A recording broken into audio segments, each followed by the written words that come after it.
जी हाँ बच्चों, आज सभी को आवाज़ देखिए मेरी क्लियर आ रही होगी। चलिए आज देखिए मैं बताऊंगा आप लोगों के लिए एक मैराथन क्लास, यूपी पुलिस के लिए सबसे बेस्ट क्लास होने वाली है आज की। और इसमें मैराथन क्लास में आज हम सॉल्व करने वाले हैं 129 क्वेश्चन, जिसमें पुलिस एप्टीट्यूड के 21 क्वेश्चंस को हटा दिया है। बस वो क्वेश्चंस का पीडीएफ मैं आपको उसकी एक वीडियो पूरी अलग बना दूंगा पुलिस एप्टीट्यूड की, वो वीडियो आपके लिए अलग से मैं सॉल्व करा दूंगा।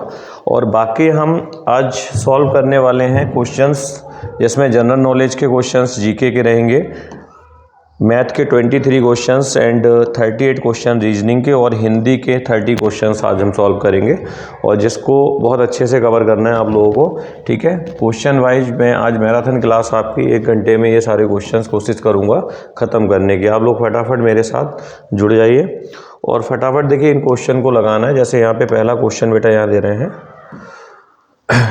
थोड़ा इसको साइज में इधर ले लेता हूँ। आप सभी को आई थिंक दिखाई दे रहा होगा क्वेश्चन, सभी को क्वेश्चन दिखाई दे रहा होगा।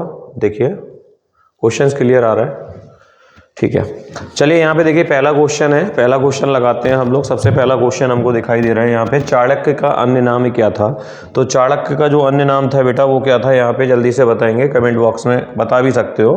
चलिए कोई दिक्कत नहीं। चाणक्य का जो दूसरा नाम है बेटा वो है विष्णुगुप्त चाणक्य, ठीक है, या कौटिल्य विष्णुगुप्त चाणक्य भी बोल सकते हो। ये चाणक्य का सेकंड नेम है। अगले क्वेश्चन पे चलते हैं। अगला क्वेश्चन है हमारा, कौटिल्य चाणक्य किसका प्रधानमंत्री था। तो यहाँ पे ये क्वेश्चन भी बहुत ही कॉमन रहा है, बार बार एग्जाम में पूछा गया है। तो कौटिल्य चाणक्य किसका प्रधानमंत्री था, तो यहाँ पे हमारा जो आंसर जाएगा वो जाएगा किसके साथ बेटा, यहाँ पे जाएगा चंद्रगुप्त मौर्य के साथ। किसके साथ लगाएंगे यहाँ पे, चंद्रगुप्त मौर्य के साथ जाएगा ये क्वेश्चन हमारा। तो चंद्रगुप्त मौर्य यहाँ पे आंसर बिल्कुल सही होने वाला है, ठीक है। अगला क्वेश्चन हमारा रहेगा, मौर्य साम्राज्य की स्थापना किसने की थी। तो मौर्य साम्राज्य की स्थापना जो है वो बेटा चंद्रगुप्त मौर्य के द्वारा की गई थी। सभी को ये क्वेश्चन ध्यान रखना है, वेरी इंपॉर्टेंट क्वेश्चन है कि मौर्य साम्राज्य की स्थापना किसने की, तो चंद्रगुप्त मौर्य ने की थी, ये ध्यान रखना है, ठीक है। क्लियर है। नेक्स्ट क्वेश्चन यहाँ पे रहेगा हमारा, मुद्रा राक्षस का लेखक निम्न में से कौन है। तो मुद्रा राक्षस का जो लेखक है बेटा वो यहाँ पे ध्यान रखना है, बहुत अच्छा क्वेश्चन आ गया, विशाख दत्त। कौन सा रहेगा बेटा, विशाख दत्त ऑप्शन यहाँ पे चला जाएगा। मुद्रा राक्षस का जो लेखक है बेटा विशाख दत्त, ध्यान रखेंगे आप लोग। और ये क्वेश्चन स्मरण रखने वाले क्वेश्चन है बेटा, आपको बिल्कुल इन्हें अच्छे से बिल्कुल याद रखना है, कंठस्थ कर लेना है एकदम, ठीक है। नंद वंश के पश्चात मगध पर किस राजवंश का शासन किया गया था। तो ये मैंने आपके क्वेश्चंस बहुत कॉमन उठा लिए हैं। नंद वंश के पश्चात मगध पर किस राजवंश ने शासन किया, तो यहाँ पे क्वेश्चन आ जाएगा बेटा किसने किया था, मौर्य वंश ने किया था। किसने किया था, मौर्य वंश, ठीक है। अब आ जाएगा नंद वंश के संस्थापक कौन थे। तो यहाँ पे ध्यान रखना है महापद्मानंद थे, ठीक है।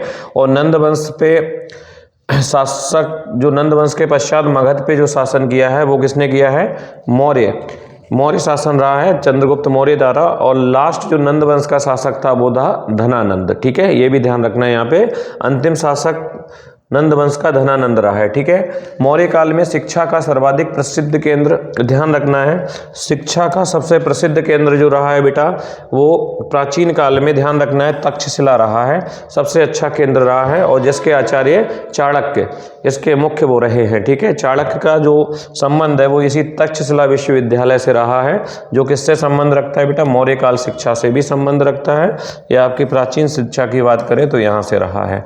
नेक्स्ट पॉइंट आता है, मेघस्तनीज की पुस्तक का नाम क्या है। तो बहुत ही कॉमन पॉइंट है बेटा, सभी को पता है मेघस्तनीज की पुस्तक का नाम क्या है। तो यहाँ पे ध्यान रखना है इंडिका। ये क्वेश्चन इतनी बार पूछा जाता है पेपर में, बार बार रिपीट होने वाला क्वेश्चन है, इसको आप पूरी तरीके से कंठस्थ कर लीजिएगा। इंडिका ये बहुत आता है क्वेश्चन बेटा, इस एग्जाम के लिए भी बहुत इंपॉर्टेंट क्वेश्चन है। अगला क्वेश्चन है बेटा, कौटिल्य के अर्थशास्त्र में किस पहलू पर प्रकाश डाला गया है। तो आप लोगों को ध्यान रखना है कौटिल्य के अर्थशास्त्र में किस पहलू पे ध्यान डाला गया है। तो आपको ध्यान रखना है आर्थिक जीवन पे, या राजनीतिक नीतियां, या धार्मिक जीवन, या सामाजिक जीवन। तो आपको किसके साथ जाना है यहाँ पे बेटा, राजनीतिक नीतियां, ठीक है। किस पे, वैसे तो सभी पे किया है, लेकिन जो विशेष तौर पे अगर देखा जाए यहाँ पे तो राजनीतिक पे यहाँ पे आंसर चला जाएगा, ठीक है। इसके साथ हमें जाना है, ठीक है। अगला क्वेश्चन देखेंगे सभी लोग ध्यान से।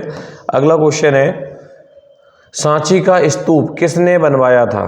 तो यहाँ पे क्वेश्चन बहुत अच्छा है ये भी, सांची का स्तूप किसने बनवाया? तो ये हम अशोक के साथ जाएंगे, option A is right, Ashoka ने बनवाया था। किसने बनवाया था बेटा? अशोका ने। ठीक है, अगला क्वेश्चन देखिएगा, आप लोग फटाफट पहले से आंसर लगाइए। बहुत बढ़िया। किस ग्रंथ में चंद्रगुप्त मौर्य के लिए ब्रसल या निम्न कुल शब्द का प्रयोग किया गया या शूद्र कास्ट से उनको बोला गया है?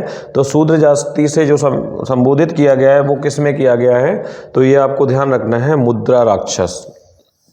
यहाँ पे आंसर जाएगा मुद्रा राक्षस के साथ। ठीक है, अगला क्वेश्चन बेटा लगाएंगे यहाँ पे, भारत में साइमन आयोग का व्यापक विरोध क्यों किया गया? तो देखिए यहाँ पे ऑप्शन है, इसके सभी सदस्य अंग्रेज थे क्या, या इसके सदस्य मोतीलाल, या इसके सभी सदस्य लेखपाल टीचर इत्यादि थे, या इसके सभी सदस्य चाचा नेहरू थे।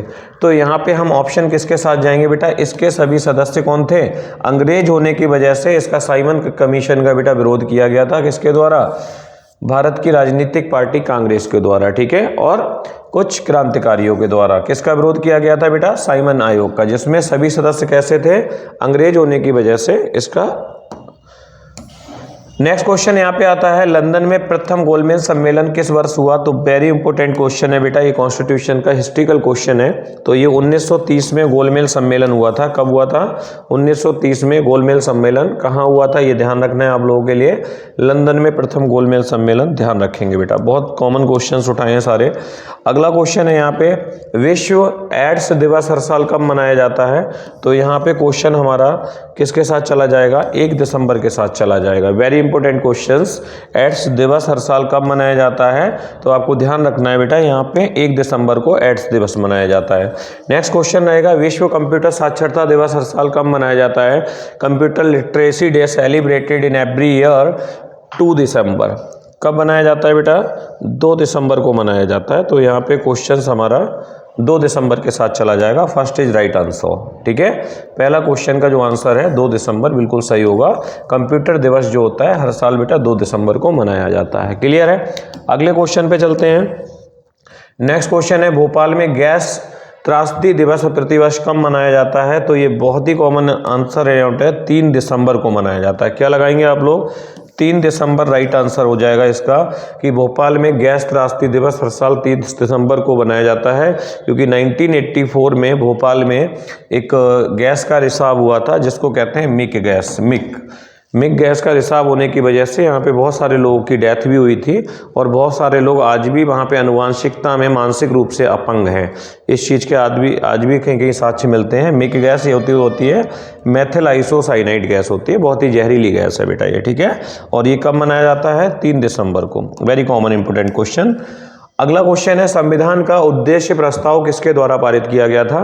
तो ये आपको ध्यान रखना है, बहुत इंपॉर्टेंट क्वेश्चन है, ये भी बार बार रिपीट होता है। भारतीय संविधान का उद्देश्य प्रस्ताव पारित किया गया था पंडित जवाहरलाल नेहरू द्वारा। किसके द्वारा? पंडित जवाहरलाल नेहरू द्वारा। सभी बच्चे लगाएंगे। अगला क्वेश्चन है, भारत संविधान के निम्नलिखित में से कौन सा अनुच्छेद अस्पृश्यता को समाप्त करता है? तो इसमें से आर्टिकल 17 जो है वो अस्पृश्यता का अंत करता है। अनुच्छेद 20 दिया है, 17 दिया है, अनुच्छेद 18 दिया है, 19 में स्वतंत्रता का है। ठीक है, उपाधियों का अंत है, तो यहाँ पे ये हो जाएगा अनुच्छेद 17 अस्पृश्यता के अंत के लिए जाना जाता है। क्लियर है सभी का? चलिए गुड। अगला क्वेश्चन देखेंगे हम। नेक्स्ट क्वेश्चन है, भारतीय संविधान की प्रारूप समिति के अध्यक्ष कौन थे? तो वेरी इंपॉर्टेंट कॉमन क्वेश्चन है, लगातार कई बार एग्जाम्स में लगातार पूछा गया है यहाँ पे। तो भारतीय संविधान का प्रारूप समिति के अध्यक्ष जो रहे हैं बेटा वो कौन रहे हैं? प्रारूप समिति के डॉक्टर भीमराव अंबेडकर लगा के आएंगे यहाँ पे। किसको लगाएंगे? भीमराव अंबेडकर। राइट आंसर हो जाएगा यहाँ पे। जवाहरलाल नेहरू हैं, BN राव हैं, डॉक्टर राजेंद्र प्रसाद हैं। तो जवाहरलाल नेहरू नहीं होंगे बेटा, BN राव नहीं होंगे, राजेंद्र प्रसाद भी नहीं होंगे। यहाँ पे आंसर हो जाएगा डॉक्टर भीमराव अंबेडकर। ठीक है, अगले क्वेश्चन के साथ चलते हैं। यहाँ पे संपत्ति का अधिकार एक है, कैसा अधिकार है बेटा? संपत्ति का अधिकार एक कैसा अधिकार है? तो यहाँ ध्यान रखना, मौलिक अधिकार है या वैधानिक अधिकार है या कानूनी अधिकार है या नैसर्गिक अधिकार है? तो यहाँ पे सही आंसर के साथ जाएंगे, हमारा कानूनी अधिकार इज राइट आंसर, क्योंकि संपत्ति का अधिकार जो है वो कानूनी अधिकार है, जिसको अनुच्छेद 19 से हटा के, अनुच्छेद 19 के जी से हटा के जैसे कानूनी अधिकार बना दिया गया है। ठीक है, ये बहुत कॉमन क्वेश्चन रहता है। अगला क्वेश्चन है, वर्तमान में भारतीय संविधान में कुल कितनी अनुसूचियां हैं? तो वेरी इंपॉर्टेंट पॉइंट, इस टाइम पे अभी भारतीय संविधान में 4, 8, 10 या 12 अनुसूचियां, यानी कि हमारे भारतीय संविधान में एट दिस टाइम पे 12 अनुसूचियां हैं। कितनी हैं? 12 अनुसूचियां हैं, ये आपको ध्यान रखना है, ठीक है। अगला क्वेश्चन रहेगा, जब नवनिर्मित संविधान बना था तब संविधान सभा में कुल सदस्य संख्या रखी गई है कितनी बेटा? यानी संविधान सभा में जो फर्स्ट मीटिंग हुई थी इसमें टोटल सदस्य संख्या जो थी वो 389 सदस्य संख्या, 292, 93 और 296, बिल्कुल 389 के साथ जाएंगे। 389 सदस्य संख्या पहली मीटिंग में रही थी, जिसमें 4 चीफ थे और 292 सदस्य जो थे वो प्रांतीय सदस्य थे, 93 देशी रियासत से थे और 4 चीफ बुलाए गए थे, ठीक है। इस तरीके से कुल मिला के 389 सदस्य संख्या रही है पहली मीटिंग में, जो नई दिल्ली के संसद भवन के केंद्रीय कक्ष में 9 दिसंबर 1946 को जो पहला अधिवेशन शुरू हुआ था उसकी बात कर रहे हैं हम लोग, ठीक है। अगला क्वेश्चन है, साइमन कमीशन का स्वागत किसने किया था? तो यहाँ पे आ रहा है कांग्रेस या मुस्लिम लीग, हिंदू महासभा या इनमें से कोई नहीं। तो यहाँ पे हिंदू महासभा और कांग्रेस ने तो विरोध किया था, लेकिन मुस्लिम लीग आंसर यहाँ पे सही जाएगा। हम यहाँ पे मुस्लिम लीग के साथ चले जाएंगे। साइमन कमीशन का जो विरोध किया था बेटा वो किसने किया था? मुस्लिम लीग ने किया था, यहाँ पे याद रखेंगे आप लोग, ठीक है। अगला क्वेश्चन के साथ चलते हैं। देखिए नेक्स्ट क्वेश्चन हमारा रहेगा यहाँ पे, दुधवा नेशनल पार्क कहाँ स्थित है? तो ये वेरी इंपॉर्टेंट पॉइंट बेटा, उत्तर प्रदेश से कनेक्ट होता है ये पॉइंट। दुधवा नेशनल पार्क कहाँ है? तो लखीमपुर खीरी, आपको ध्यान रखना है। कहाँ पर है बेटा? लखीमपुर खीरी में दुधवा नेशनल पार्क रहता है। अगला क्वेश्चन देखिए यहाँ पे, उत्तर प्रदेश में उच्च न्यायालय के न्यायाधीशों की नियुक्ति कौन करता है? तो ये भी बहुत कॉमन क्वेश्चन है बेटा। उत्तर प्रदेश में न्यायाधीशों की न्यायालय में जो नियुक्ति करता है वो देश का कौन करता है बेटा? राष्ट्रपति करता है। कौन करता है बेटा? राष्ट्रपति करता है। क्लियर है? सभी बच्चों को ये क्वेश्चन क्लियर हो रहे होंगे मैं समझता हूँ। अगला क्वेश्चन देखिएगा, उत्तर प्रदेश की स्थापना कब हुई थी? तो ये भी बहुत इंपॉर्टेंट क्वेश्चन उठता है उत्तर यूपी स्टेट एग्जाम में। तो यहाँ पे ये क्वेश्चन बहुत कॉमन रहेगा कि यहाँ पे उत्तर प्रदेश की स्थापना कब हुई थी? तो बेटा यहाँ पे हम जो जाएंगे 1 अप्रैल 1937 के लिए चले जाएंगे। ये क्वेश्चन यहाँ पे बिल्कुल सही हो जाएगा, ठीक है। चलिए फटाफट लगाते रहिए क्योंकि सारे क्वेश्चन कवर करना है इसी वीडियो में, ठीक है। तो उत्तर प्रदेश राज्य के किस मैदानी जनपद में सर्वाधिक कम वर्षा होती है? तो ये ध्यान रखेंगे, उत्तर प्रदेश जो देखिए राजस्थान से टच होता एरिया कौन सा है? तो यहाँ पे आ जाएगा मथुरा।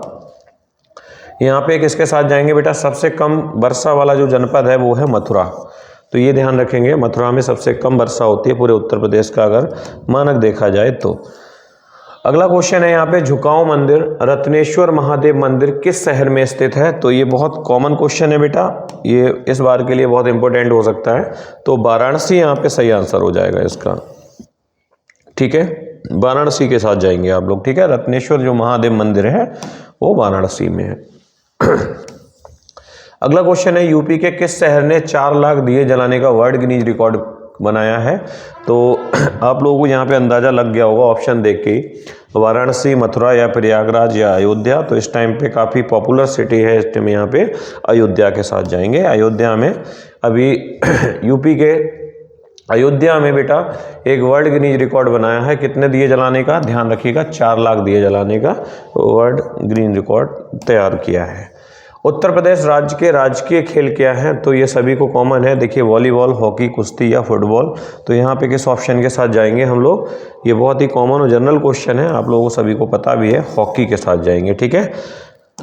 अगला क्वेश्चन देखिए, यहाँ पे कह रहे हैं भारत सरकार ने जिन सिंहों की आकृति को राजकीय चिन्ह बनाया है वह उत्तर प्रदेश राज्य में कहाँ स्थित है?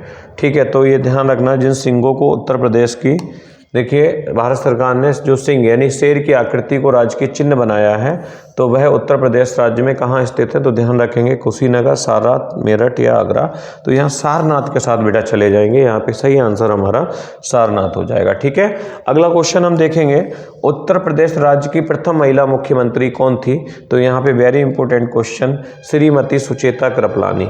किसके साथ जाएंगे बेटा? श्रीमती सुचेता कृपलानी के साथ जाएंगे, ये प्रथम मुख्यमंत्री रही हैं उत्तर प्रदेश की, ठीक है। क्लियर है सभी बच्चों का? चलिए अगला क्वेश्चन देखिए, रिहंद घाटी परियोजना उत्तर प्रदेश के किस जिले में स्थित है?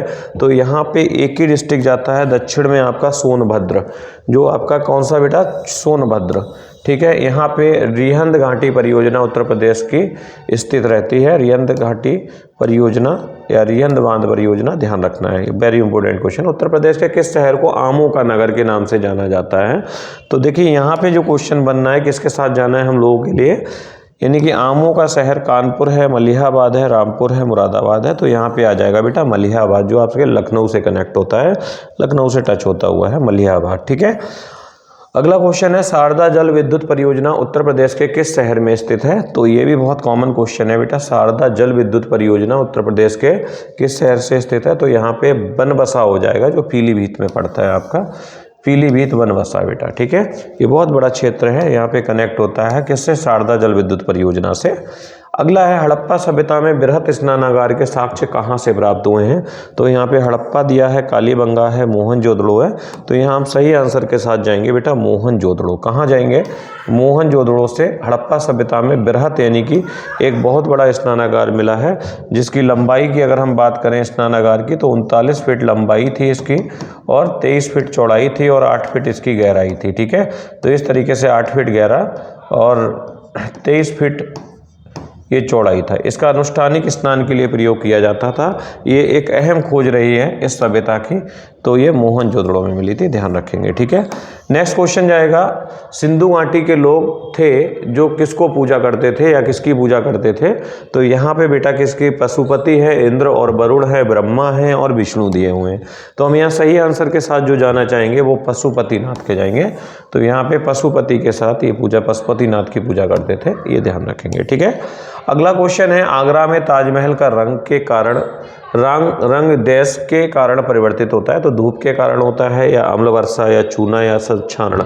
तो यहाँ पे सही आंसर हो जाएगा बेटा अम्ल वर्षा के कारण। सही आंसर लगाएंगे हम लोग, अम्ल वर्षा के कारण बेटा क्या होता है, यहाँ ताजमहल का जो रंग है वो क्या हो रहा है? परिवर्तित हो रहा है अम्ल वर्षा की वजह से। क्लियर है सभी का? वहीं से हो जाएगी या शुरू से होगी? वहीं से। चलिए अगला क्वेश्चन देखिए आगरा में ताजमहल का। चलिए ठीक है, ये क्वेश्चन क्लियर है सभी का। 5 क्रमागत सम संख्याओं का योग 80 है, सबसे छोटी संख्या बताइए कौन सी होगी? तो अब यहाँ पे मैथ के लिए हम लोग चलने वाले हैं, तो मैथ के क्वेश्चंस हम यहाँ पे देखेंगे सभी बच्चे। एक सेकंड वेट करिए। 17 मिनट हो गई? ठीक है। अच्छा वहाँ से रोके थे, ऐसा लगा स्टॉप हो गई। चलिए क्लियर है सभी बच्चों का? मैंने सारे क्वेश्चन आपके जीके वाले कंप्लीट करा दिए यहाँ पे इस मैराथन में। अब चलते हैं हम लोग फटाफट क्वेश्चन मैथ के लगाएंगे। ठीक है। मैथ के क्वेश्चन देखो लगाने वाले हैं, आपने बहुत स्पीडली सही से लगा लिए हैं। अब देखो यहाँ पे पहला क्वेश्चन बच्चों दिखाई दे रहा है 5 क्रमागत सम संख्याओं का योग 80 है, तो सबसे छोटी संख्या ज्ञात कीजिए। तो यहाँ पे देखिए 5 क्रमागत सम संख्याओं का योग 80 है। जब क्वेश्चन इस टाइप से दिखाई दे तो आपको क्या करना है बेटा, 80 है, कितनी संख्याओं का योग है? 5 का है, तो 5 से ही भाग दे लीजिए। 5 से जब काटेंगे इसके लिए तो 5 एकन 5 हो जाएगा हमारा, इसमें से 3 बचा, 5 छक्का 30, यानी 5 संख्याएं, 2 इससे पहले होंगी, 2 इसके बाद होंगी, तो बाद वाले में 2 जोड़ देते हैं, 16 2 18 हो जाएगा, और 18 में 2 जोड़ेंगे तो ये 20 हो जाएगा, और पीछे 2 घटा देंगे यानी कि ये 14 हो जाएगा, और ये बेटा 12 हो जाएगा। और इन्होंने पूछी है सबसे छोटी सम संख्या, तो सबसे छोटी सम संख्या बेटा कितनी हो रही है? 12, तो आंसर फर्स्ट के साथ चले जाएंगे। ये एक ट्रिक रहता है यहाँ पे जल्दी निकालने का तरीका है। ठीक है, समझ में आ गया सभी के? अगला क्वेश्चन देखिए। नेक्स्ट क्वेश्चन यहाँ पे कह रहे हैं 1 का क्यू, 2 का क्यू, 3 का क्यू, 4 का क्यू। ऐसे ही हमें 10 तक के क्यू को पता करना है कि 10 तक के क्यू का योग कितना आएगा। तो लगातार आपको घनों का योग करना है, तो घनों का योग करने के लिए बेटा एक एक करके करेंगे, बहुत टाइम लगने वाला है, तो हम यहाँ पे डायरेक्टली करेंगे। 10 तक का घन किया है तो 10 तक का नॉर्मली आप क्या करेंगे, जो संख्या का योग होता है वो निकाल लीजिए, यानी कि यहाँ पे 10 की गुणा 11 से अगली संख्या से कर देना है, 10 की गुणा 11 से करके 2 से डिवाइड करके इसका स्क्वायर बना दो बस। ठीक है, इतना कर सकते हो, यानी कि ये हो जाएगा कितना, 2 एकम 2, 2 पंजे 10 और 11 पंजे 55 का स्क्वायर अगर हम करेंगे, ऊपर स्क्वायर लगा हुआ है तो 55 का जो स्क्वायर है वो कितना आएगा। यहाँ पे भी मैंने ट्रिक दिया था, इस संख्या की अगली संख्या से गुणा कर दो, यानी कि 5 छक्का 30 और 5 की इसी से कर दो, 55 25, ये आंसर चला गया 3025। कितना आ गया आंसर बेटा? 3025 आंसर इसका आ जाएगा। यहाँ पे 3025 यानी डी ऑप्शन के साथ चले जाएंगे। ठीक है, एक ट्रिक पे ही लगाना है क्योंकि आपके पास इतना टाइम नहीं है कि कोई और मेथड आप यूज कर पाए। ठीक है, अगला क्वेश्चन है बेटा, सुनीता ने विनीता से पूछा कि 3 अंकों की सबसे बड़ी संख्या में से कौन सा अंक घटा दें कि 899 प्राप्त हो जाए। तो आपको पता होना चाहिए 3 अंकों की सबसे बड़ी संख्या कौन सी होती है। तो 3 अंकों की सबसे बड़ी संख्या 999 होती है। कितनी होती है?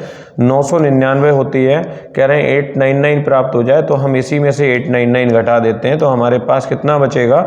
0 0, 9 में से 8 गया 1, यानी कि वो संख्या कितनी होगी आपको पता चल गई, 100 होगी। कितनी होगी बेटा? 100। आंसर हमारा 100 के साथ चला जाएगा। अगला क्वेश्चन देखते हैं। यहाँ कह रहे हैं किसी संख्या के 5/6 के 2/3 का चौथाई अगर 15 है तो वह संख्या क्या होगी। तो इस तरीके से ये नंबर सिस्टम से क्वेश्चन उठ के आ रहा है। तो ये देखिए यहाँ पे एक नरेशन बनाना रहता है आपको। मेनली क्या रहेगा, एक नरेशन आपको प्रॉपर बनानी पड़ेगी। और नरेशन बनाने के लिए आपको सिंपली क्या करना है बेटा, किसी संख्या के 5/6 यानी किसी संख्या कोई x है और जिसका 5/6 के का या का मतलब गुणा होता है 2/3 और का 3/4 यानी कि 3/4 बराबर कितना है? 15 है। कितना है बेटा? 15 है। इसको हम सॉल्व कर लेंगे। देखिए 3 से हमने 3 को काट दिया, ठीक है, और 2 एकन 2, 2 तियां 6। अब 5 से कुछ कटेगा नहीं। देखिए अब यहाँ ऊपर 5 एकन 5 आ जाएगा, तो ये हो जाएगा x × 5 अपॉन 3 चौक 12 बराबर कितना है? 15। ठीक है, x को यहीं छोड़ेंगे, बराबर कितना है इधर? 15, और गुणा हो जाएगा हमारा कितना? 12, और बटे हो जाएगा, नीचे आ जाएगा बेटा 5। ठीक है, कितना आ जाएगा? 5। 5 एकन 5, 5 तियां 15, और 3 की 12 की गुणा कर लेंगे तो 12 तियां 36 हमारा आंसर आ जाएगा। ऑप्शन ए के साथ चले जाएंगे। क्लियर है ना सभी का? चलिए नेक्स्ट क्वेश्चन देखते हैं। अगला क्वेश्चन यहाँ पे दिया हुआ है, निम्नलिखित में से कौन सा संयुक्त भिन्न है। देखिए ये पहचानना बहुत आसान है। भिन्न 3 प्रकार का होता है। एक तो होता है संयुक्त भिन्न, सामान्य भिन्न और असामान्य भिन्न। ठीक है, सामान्य भिन्न इस तरीके से होता है जिसमें अंश छोटा होता है, हर बड़ा होता है। असामान्य भिन्न में हर बड़ा होता है, अंश बड़ा होता है और हर छोटा होता है। संयुक्त भिन्न किसी संख्या के साथ लिखी होती है, जैसे मान लो 2 सही 3/5 लिखा है, तो ये कैसा है बेटा? संयुक्त भिन्न है। तो ये हमारा सामान्य है, ये असामान्य है और ये संयुक्त है। तो आप मुझे इसमें से अब इजीली बता सकते हो बेटा कौन सा आंसर सही होगा। यानी कि 3/4 है, 5/6 है, 2 सही 1/5, ये आंसर सही हो जाएगा क्योंकि ये संख्या हमारी फ्रैक्शन में जा रही है। क्लियर है? अगला क्वेश्चन देखेंगे। नेक्स्ट क्वेश्चन में कह रहे हैं 1200 रुपए का मूलधन किस दर से 2 वर्षों में 240 रुपए के रूप में देगा। अब यहाँ पे क्वेश्चन जो जा रहा है बेटा, पूछ क्या रहा है? ब्याज के रूप में देगा। ठीक है, 1200 रुपए में किस दर से, यानी कि क्वेश्चन मार्क जो बना है वो किस पे बना है? आर पे। जब कोई हम रेट निकालते हैं तो इसका फार्मूला बनता है बेटा I × 100 अपॉन यानी कि P × T।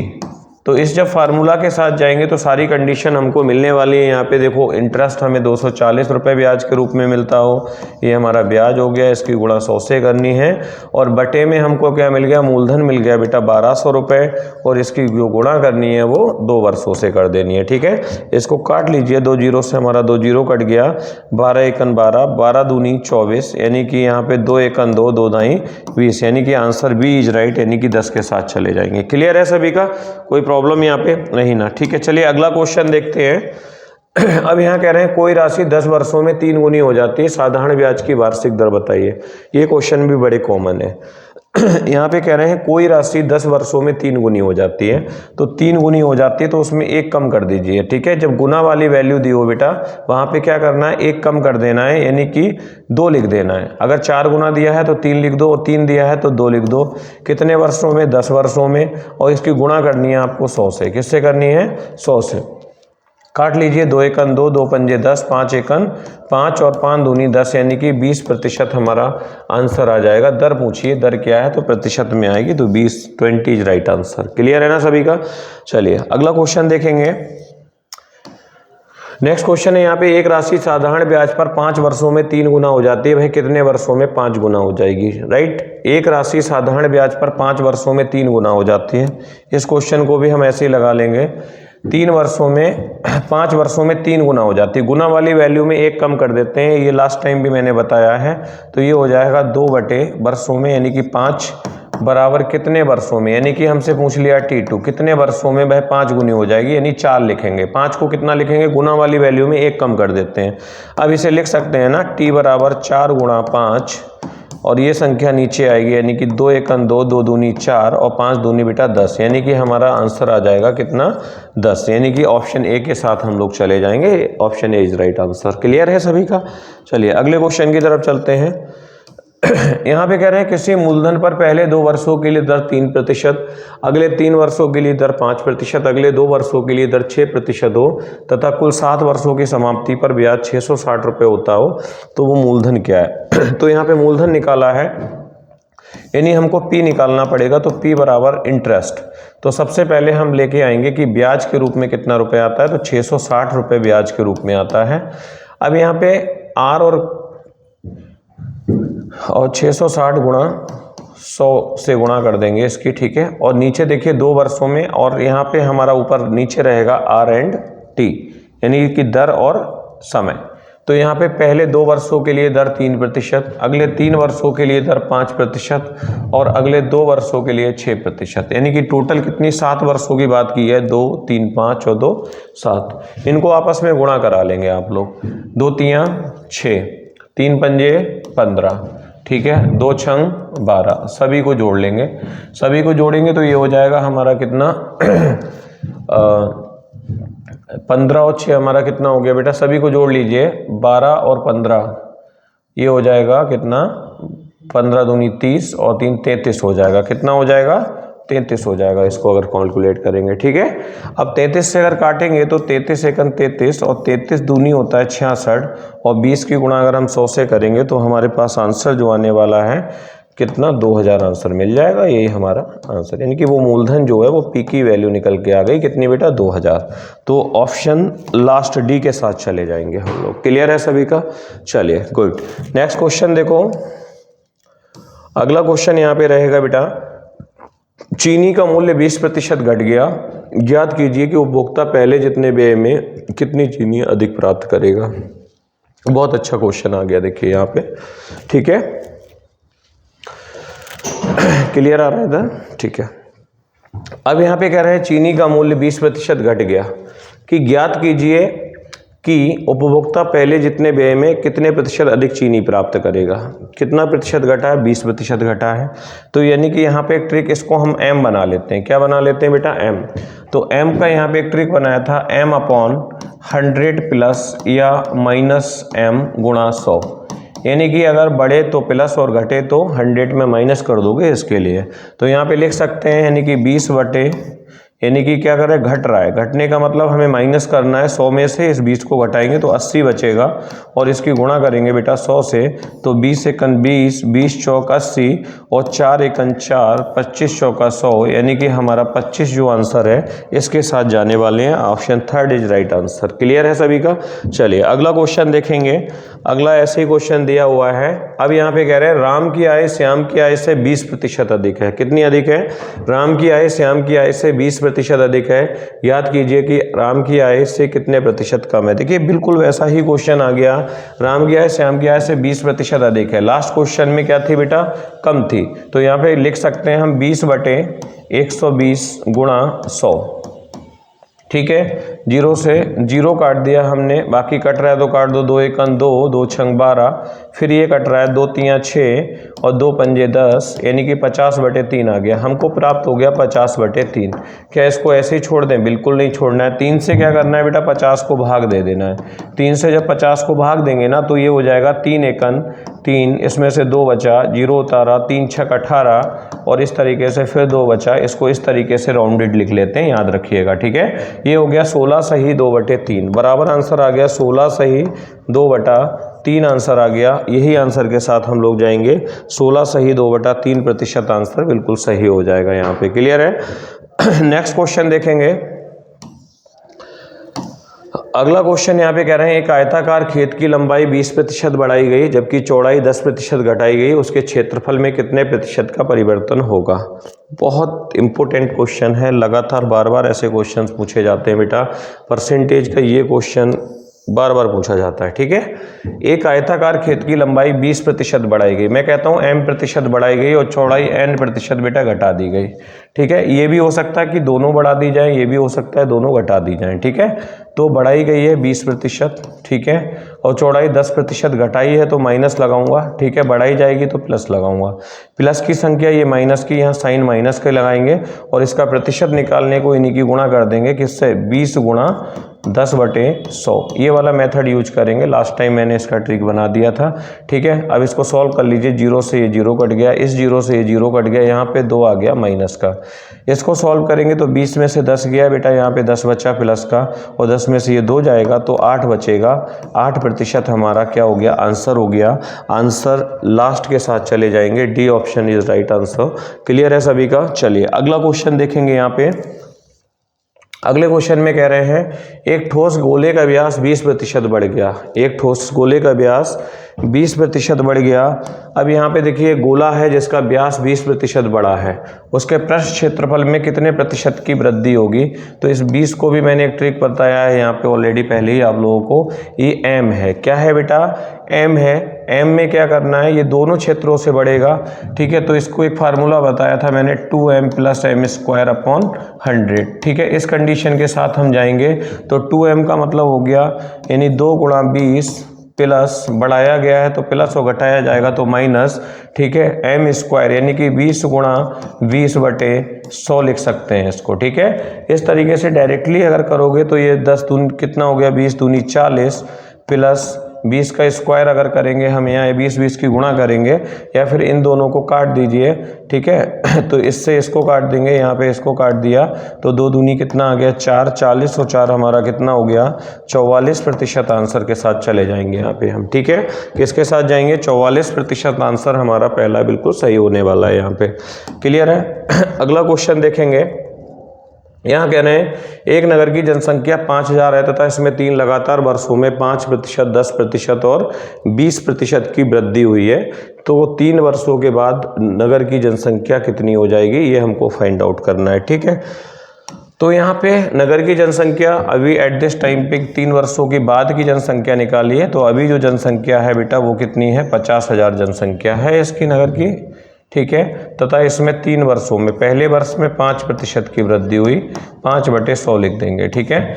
दूसरे वर्ष में 10% की वृद्धि हुई तो 1 + 10/100 लिख देंगे, और तीसरे वर्ष में 20% की वृद्धि हुई तो 1 + 20/100 लिख के हम इसको ऑपरेट कर देंगे। ये चीज़ समझ में आ रही है सभी के बहुत अच्छे से।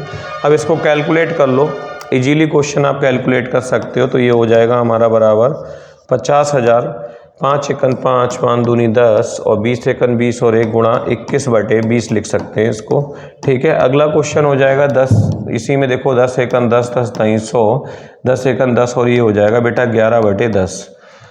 इसको आगे सॉल्व करेंगे तो 20 × 20, 20 × 5 100, 5 × 5 और 1 6/5 हो जाएगा। तो इन सब की आपस में मल्टीप्लाई करा लो, आंसर आपको मिल जाएगा। 2 जीरो से देखिए 2 जीरो को ख़त्म कर दिया, ठीक है। इसके बाद आते हैं 5 × 5, 5 × 5, 2 जीरो यहाँ उतार लो, 2 से काट लीजिए, 2 × 2 और 2 3 6, ये कट जाएगा, ठीक है। सारी संख्याएं सॉल्व हो गई। 100 की, 21 की, 11 की, 3 की गुणा कर लो, 21 3 63 हो जाएगा, 21 3 63 और 63 की जब 11 से गुणा करेंगे तो ये आ जाएगा 3 और 6 और 3 9 हो जाएगा, और 6 वैसे ही और 2 जीरो इसके आगे लगा दीजिएगा तो 69,300 आंसर हमारा बिल्कुल सही हो जाएगा। तो 69,300 के साथ हम लोग चले जाएंगे, डी ऑप्शन इज राइट बेटा। क्लियर है सभी का। तो यहाँ पे इस तरीके से जनसंख्या वाले क्वेश्चन बहुत ही कॉमन होते हैं परसेंटेज में, ठीक। अगला क्वेश्चन देखेंगे यहाँ पे, फटाफट देखते जाइएगा, आज सारे क्वेश्चन लगाने वाले हैं इसके हम लोग। अगला क्वेश्चन है यहाँ, चावल का मूल्य 10% कम होने से कोई साहूकार 450 रुपये में 5 किलो चावल अधिक खरीद लेता है, इसका घटा हुआ मूल्य बताइए क्या होगा, ठीक है। तो ये कह रहे हैं चावल के मूल्य में 10% की कमी होने से। भाई बहुत आसान क्वेश्चन है, 10% किसका हिस्सा है, ये 100 का ही तो हिस्सा है। तो 10% की कमी होने से कोई साहूकार 450 रुपये में 5 किलो चावल अधिक खरीद लेता है, तो इनको कैची गुणा करा दो, बस यहीं से आंसर आ जाएगा आपका निकल के, ठीक है। 5 × 5, 5 दूनी 10, ठीक है, ऐसे काट लीजिए, और जीरो से जीरो कट गया, ठीक है, 2 एकन 2, 2 पंजे 10, 5 एकन 5, 5 नीम 45, यानी कि बराबर आंसर आ गया 9 रुपये प्रति केजी। क्या आ गया बेटा? 9 रुपये प्रति केजी आंसर के साथ चले जाएंगे। कहीं दिखाई दे रहा है? बिल्कुल दे रहा है बेटा, ये आंसर हो जाएगा यहाँ पे। ठीक है, सभी का क्लियर हो रहा है? अगला क्वेश्चन देख लेते हैं, बहुत अच्छा क्वेश्चन दे दिया है।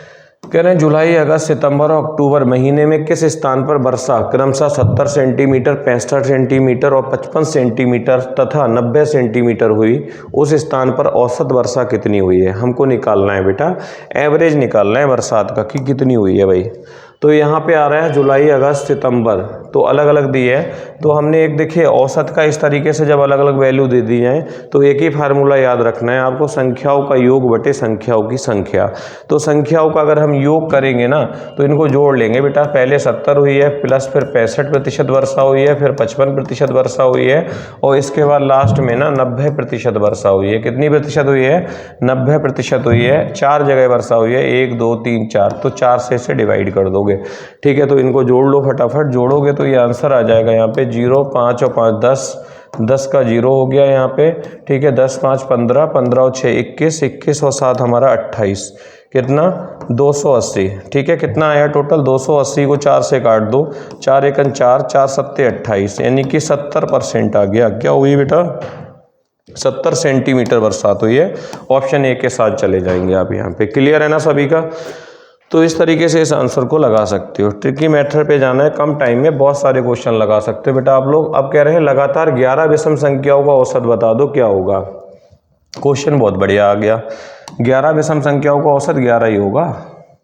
ठीक है, एक ही ध्यान रखना, अगर लगातार 11 विषम संख्याओं का औसत दे दें कि लगातार 11 दे दें विषम संख्याएं, जैसे 1 है ना, 3 5 7 9 11 13 15 17, ठीक है, 19 21 23, संख्याएं कितनी हो रही हैं? 1 2 3 4 5 6 7 8 9 10 11, एक संख्या एक्स्ट्रा लिख ली 11, और इसे 11 से जब डिवाइड करोगे ना सबको जोड़ के बेटा, तो आएगा आपका कितना? 11 ही आएगा।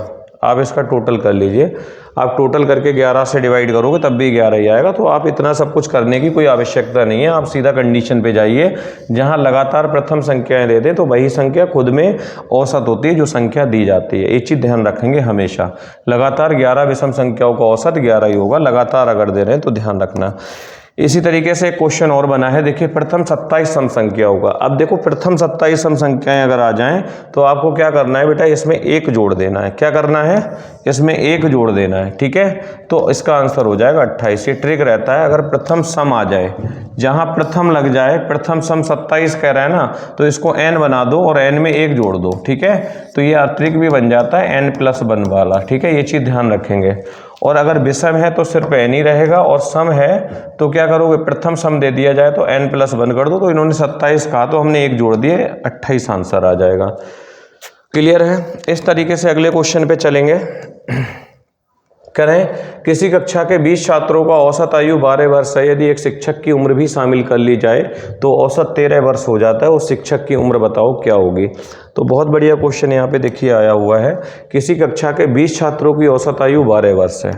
अब देखो यहाँ पे एक ट्रिक बनाते हैं, 1 लाइनर ट्रिक हमारा रहेगा। 20 छात्र हमारे बेटा मान लो ये ए हैं, कौन है? ए, और इनकी औसत आयु है m वर्ष।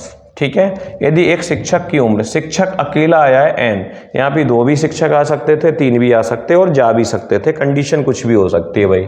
उम्र शामिल कर ली जाए तो औसत 13 वर्ष हो जाता है। इनकी कीमत इसकी जो है वो बढ़ जाती है, तो इसको हमने नाम दे दिया के। और यहाँ पे 1 लाइनर हमारा ट्रिक बनता है ना बेटा, वो बनता है m × n plus a plus n × k।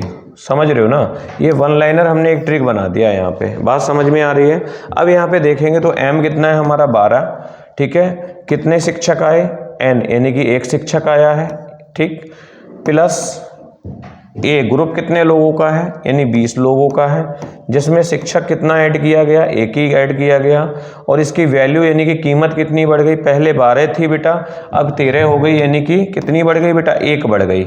यहाँ पे 13 डिफाइन नहीं करना है, ठीक है, पहले 12 थी अब 13 हो गई, तो यानी कि 1 ही बढ़ी है, तो इसे सॉल्व कर लोगे। 12 एकन हमारा बेटा 12 प्लस 20 में अगर 1 जोड़ेंगे तो ये 21 की गुणा 1 से करेंगे तो 21 एकन 21 आएगा।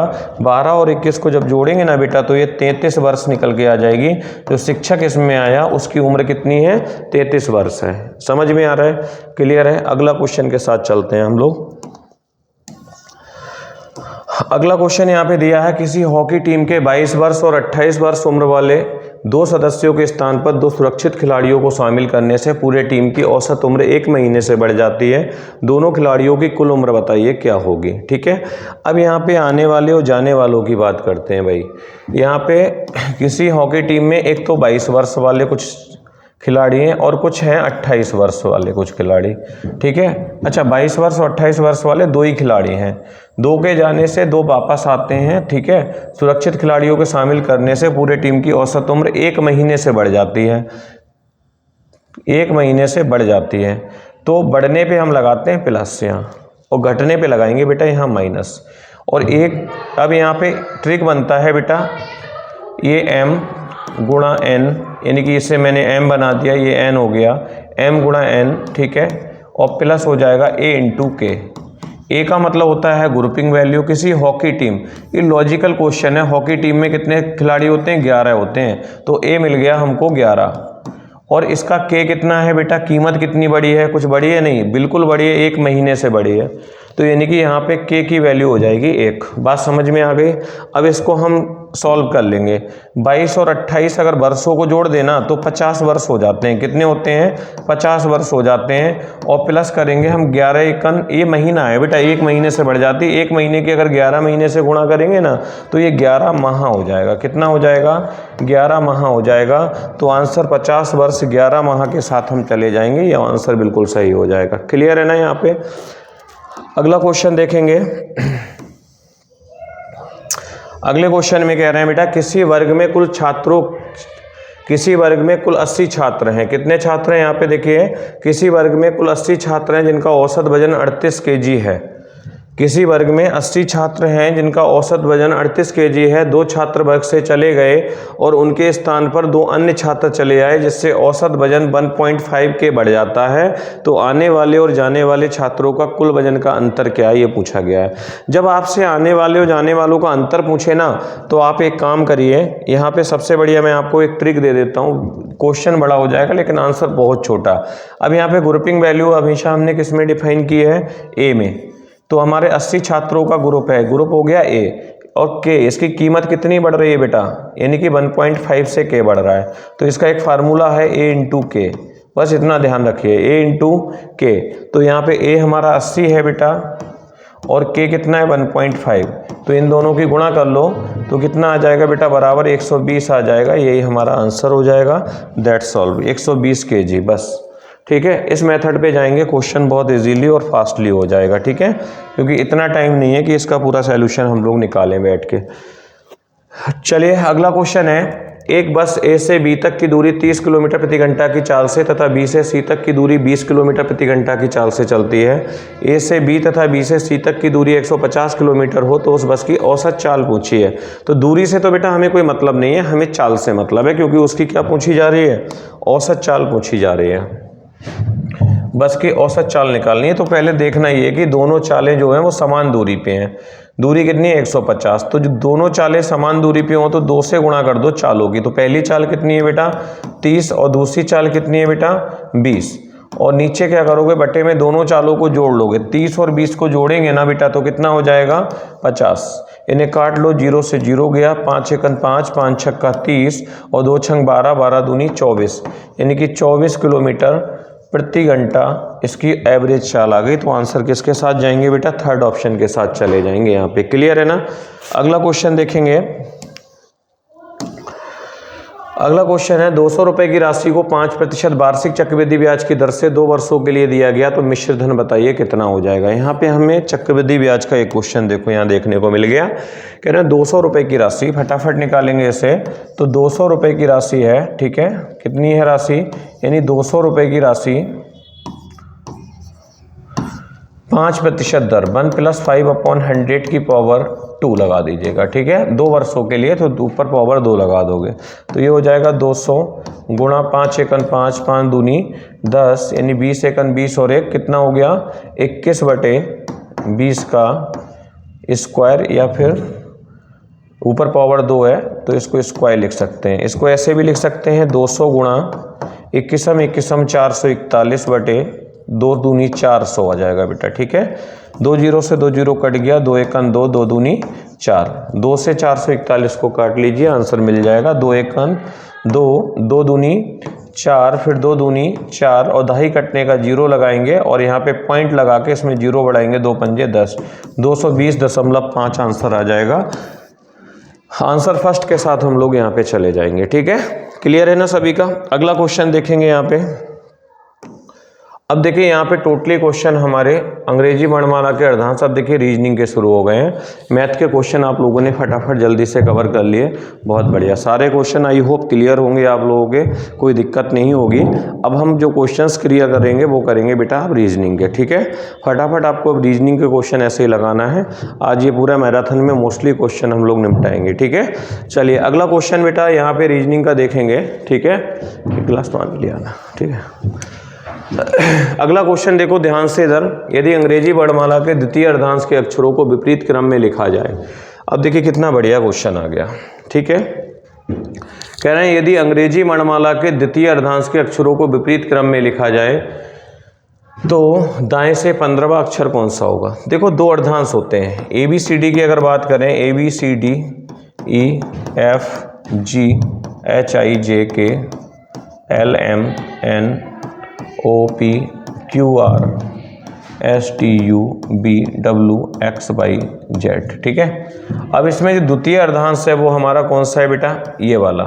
M से पहले के जितने अक्षर हैं वो सब हमारे किस में आते हैं, प्रथम अर्धांश में, और द्वितीय अर्धांश में ये आते हैं, ठीक है। अभी कह रहे हैं द्वितीय अर्धांश के अक्षरों को उल्टा लिख दिया जाए, इनको उल्टा कर दिया जाए, यानी कि Z इधर आ जाए, तो कह रहे हैं दाएं से 15वां अक्षर, दाएं से मतलब इधर से, तो 13 तो ये होगा, 14 ये है, 15वां अक्षर जो है बेटा वो कौन हो जाएगा, L हो जाएगा, L के साथ चले जाएंगे, ठीक है। तो आपको बदलने की कोई ज़रूरत भी नहीं है, आपको ये ध्यान रखना है दाएं से 15 नंबर पे क्या होता है, द्वितीय अर्धांश चेंज किया जा रहा है, प्रथम एज इट इज है तो L ही रहेगा, ठीक है। अगला क्वेश्चन देखो बेटा यहाँ पे ध्यान से। अगला क्वेश्चन है अंग्रेजी वर्णमाला में आपके बाएं से 14वें तथा दाएं से 7वें अक्षर के ठीक मध्य में कौन सा अक्षर होगा। वेरी इंपॉर्टेंट क्वेश्चंस, ठीक है। कह रहे हैं अंग्रेजी वर्णमाला में आपके बाएं से 14वें तथा दाएं से 7वें अक्षर, फटाफट कुछ बच्चे लगा रहे हैं, जल्दी से देखिए, अभी बस मैं क्वेश्चन को आगे बढ़ाता हूँ। नहीं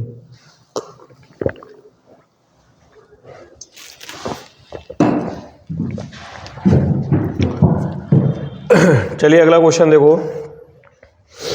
कह रहे हैं अंग्रेजी वर्णमाला में आपके बाएं से 14वां तथा दाएं से 7वां, तो देखो बाएं से जो 14वां अक्षर होता है बेटा वो कौन होता है, आपको ध्यान रखना है। बाएं से 14वां अक्षर जो होता है वो N होता है, क्या होता है, N। और दाएं से 7वां अक्षर जो होता है वो क्या होता है बेटा, 7वां अक्षर जो होता है वो T होता है, ठीक है। इन दोनों के मध्य कौन सा अक्षर होगा, तो इन दोनों के मध्य देखो N के बाद O होगा, फिर P होगा, फिर Q होगा, फिर R होगा, फिर S होगा, तब T आएगा, ठीक है। तो यहाँ इन दोनों के मध्य में कौन आ रहा है बेटा, Q आ रहा है, इन दोनों के मध्य में कौन आ रहा है, Q, तो आंसर Q के साथ चले जाएंगे हम, नीचे आ रहा होगा ऑप्शन Q के साथ जाएंगे, ठीक है। बात समझ में आ रही है। इसका एक ट्रिक भी है, आपको मालूम है इन्होंने कहा अंग्रेजी वर्णमाला में बाएं से 14वां, एक ट्रिक पे मैं बताता हूँ ये क्वेश्चन, ऐसे तो समझ में आ ही गया आपके। ट्रिक पे देखो ये है कि अंग्रेजी वर्णमाला में बाएं से 14वां और दाएं से 7वां जो है, अगर वो बाएं से देखा जाए तो हमारा कितना होगा, बाएं ये 20वां होगा, ठीक है। कितना होगा, 20वां। जो बाएं से, ये बाएं से 14वां, ये दाएं से 7वां, जो दाएं से 7वां है वो बाएं से कितना होगा, तो बाएं से ये कितने पे होगा, 20 नंबर पे, तो 20 और इधर ये 14 दोनों को जोड़ लो, 20 और 14 को अगर जोड़ेंगे तो ये हमारा हो जाएगा 34। 34 को अगर 2 से डिवाइड करेंगे ना तो कितना आएगा, 17 आएगा। और 17 नंबर पे क्या होता है बेटा, क्यू होता है। ऐसे भी जा सकते हो आप, ठीक है। दूसरा मेथड बेटा सॉल्व करने का ये भी है, इसका डायरेक्टली अगर सॉल्व करना है, ठीक है। अगला क्वेश्चन कह रहे हैं यदि शब्द हेल्पलेस में ऐसे कितने अक्षर युग्म हैं जिनके बीच यहाँ उतने ही अक्षर मौजूद हैं जितने कि अंग्रेजी वर्णमाला में होते हैं। तो ये क्वेश्चन बेटा बड़े कॉमन होते हैं। कह रहे हैं यहाँ शब्द हेल्पलेस, क्वेश्चन दिखाई दे रहा है सभी को, यहाँ शब्द दिया है बेटा हेल्पलेस, सभी को क्वेश्चन दिखाई दे रहा है। शब्द हेल्पलेस में हमें ये देखना है कितने जोड़े हैं यहाँ पे जितने अंग्रेजी वर्णमाला में अंतर होता है। देखो एच के बाद आई होता है, आई के बाद जे होता है, एच के बाद आई, आई के बाद जे, जे के बाद के के बाद एल।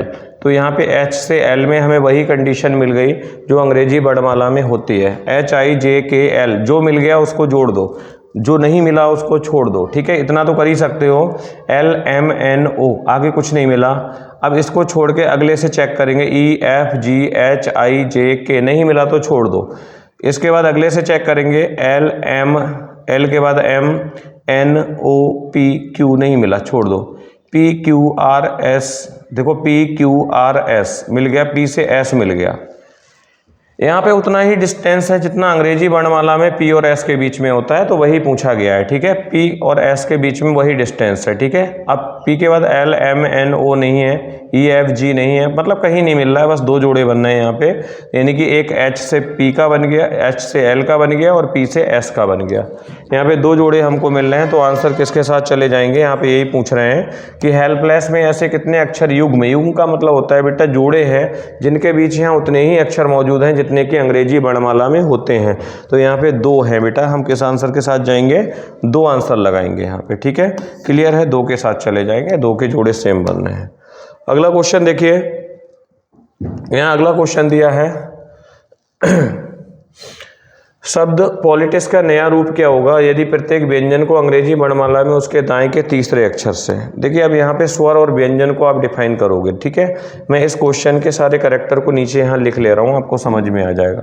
क्वेश्चन के करेक्टर हैं बेटा politics, P O U L T I C E, ठीक है, पॉलिटिक्स, ठीक। इसमें क्या कह रहे हैं बेटा, नया रूप क्या हो गया यदि प्रत्येक व्यंजन को अंग्रेजी वर्णमाला के उसके दाएं से तीसरे अक्षर, व्यंजन की बात कर रहे हैं, तो व्यंजन है ये, व्यंजन को दाएं से तीसरे अक्षर यानी कि आगे के तीसरे अक्षर। तो पी कितने पे आता है, 16 में 3 जोड़ेंगे, 19 नंबर पे बेटा आ जाएगा एस, ठीक है। अब स्वर को कह रहे हैं प्रत्येक अक्षर से, स्वर को अंग्रेजी वर्णमाला के उसके बाएं से दूसरे यानी कि पीछे के, स्वर को पीछे से डिनोटेट करना है, ठीक है। और व्यंजन को आगे के 3 अक्षर, ठीक है। तो ओ के पीछे 3 कौन आएगा बेटा, एम आ जाएगा। अब यू कैसा है, स्वर है, तो इसके भी पीछे जाना पड़ेगा स्वर के, तो यू 21 पे होता है, क्या आ जाएगा बेटा, एस आ जाएगा, पीछे 2 जाएंगे। अब एल के आगे 3 जाएंगे क्योंकि व्यंजन है, 3 आगे कदम रखना है, तो 3 आगे बेटा एल में 3 जोड़ेंगे तो क्या हो जाएगा, यानी कि एल 12 पे होता है, 3 जोड़ा 15 नंबर पे बेटा ओ हो जाएगा, ठीक है। अब टी कैसा है, व्यंजन है, तो आगे जाएंगे यानी यहाँ पे बेटा डब्लू हो जाएगा। आई स्वर है, 2 पीछे चले जाएंगे तो आई 9 नंबर पे होता है, 9 में 2 घटा देंगे यानी कि 7 नंबर पे क्या हो जाएगा बेटा, आपका जी हो जाएगा, ठीक है। क्या हो जाएगा, जी हो जाएगा। तो ये अब सी क्या है, व्यंजन है, 3 जोड़ दो, क्या हो जाएगा बेटा, सी में 3 जोड़ेंगे तो 6 नंबर पे क्या हो जाएगा, आपका एफ हो जाएगा, ठीक है।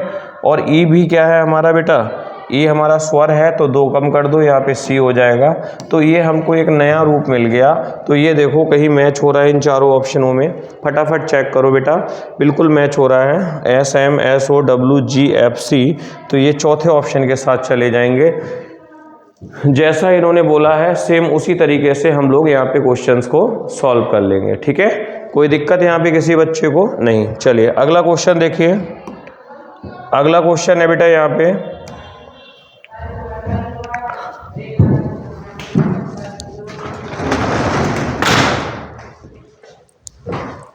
ठीक। नेक्स्ट क्वेश्चन है बेटा, यदि अंग्रेजी वर्णमाला को इस प्रकार से लिखा जाए कि ए जेड के स्थान पर आ जाए और जेड ए के स्थान पर आ जाए, ठीक है, और बाई बी के स्थान पर आ जाए, ठीक है, और बाई बी बाई के स्थान पे, बाई बी के स्थान पर आ जाए और आगे भी परिवर्तन का यही क्रम जारी रहे, तो दाईं ओर से चौथे अक्षर के बाएं पांचवा अक्षर कौन सा होगा। ठीक है, बहुत बढ़िया क्वेश्चन हो गया भाई। तो यहाँ पे पूरी वर्णमाला को उल्टा करने की बात कर दी इन्होंने, है ना, सारे अक्षरों को एक एक करके उल्टा कर रहे हैं। तो आप दाईं ओर से देखिए उल्टा करेंगे ना, तो ए इधर आ जाएगा, बी इधर आ जाएगा, सी इधर आ जाएगा, D E F G H I J K L M N, इस टाइप से जेड तक चलेगा। अब इन्होंने कहा दाईं ओर से, ठीक है, परिवर्तित करने के बाद दाईं ओर से चौथा, तो दाईं ओर से हमारा दायां हाथ इधर है, इधर से चौथा देखो 1 2 3, चौथा कौन हो गया, डी। दाईं ओर से चौथा अक्षर के बाईं ओर पांचवा, बाईं मतलब आगे की ओर पांचवा, तो 1 2 3 4, पांचवा अक्षर हो जाएगा आई। कौन सा हो जाएगा बेटा, आई।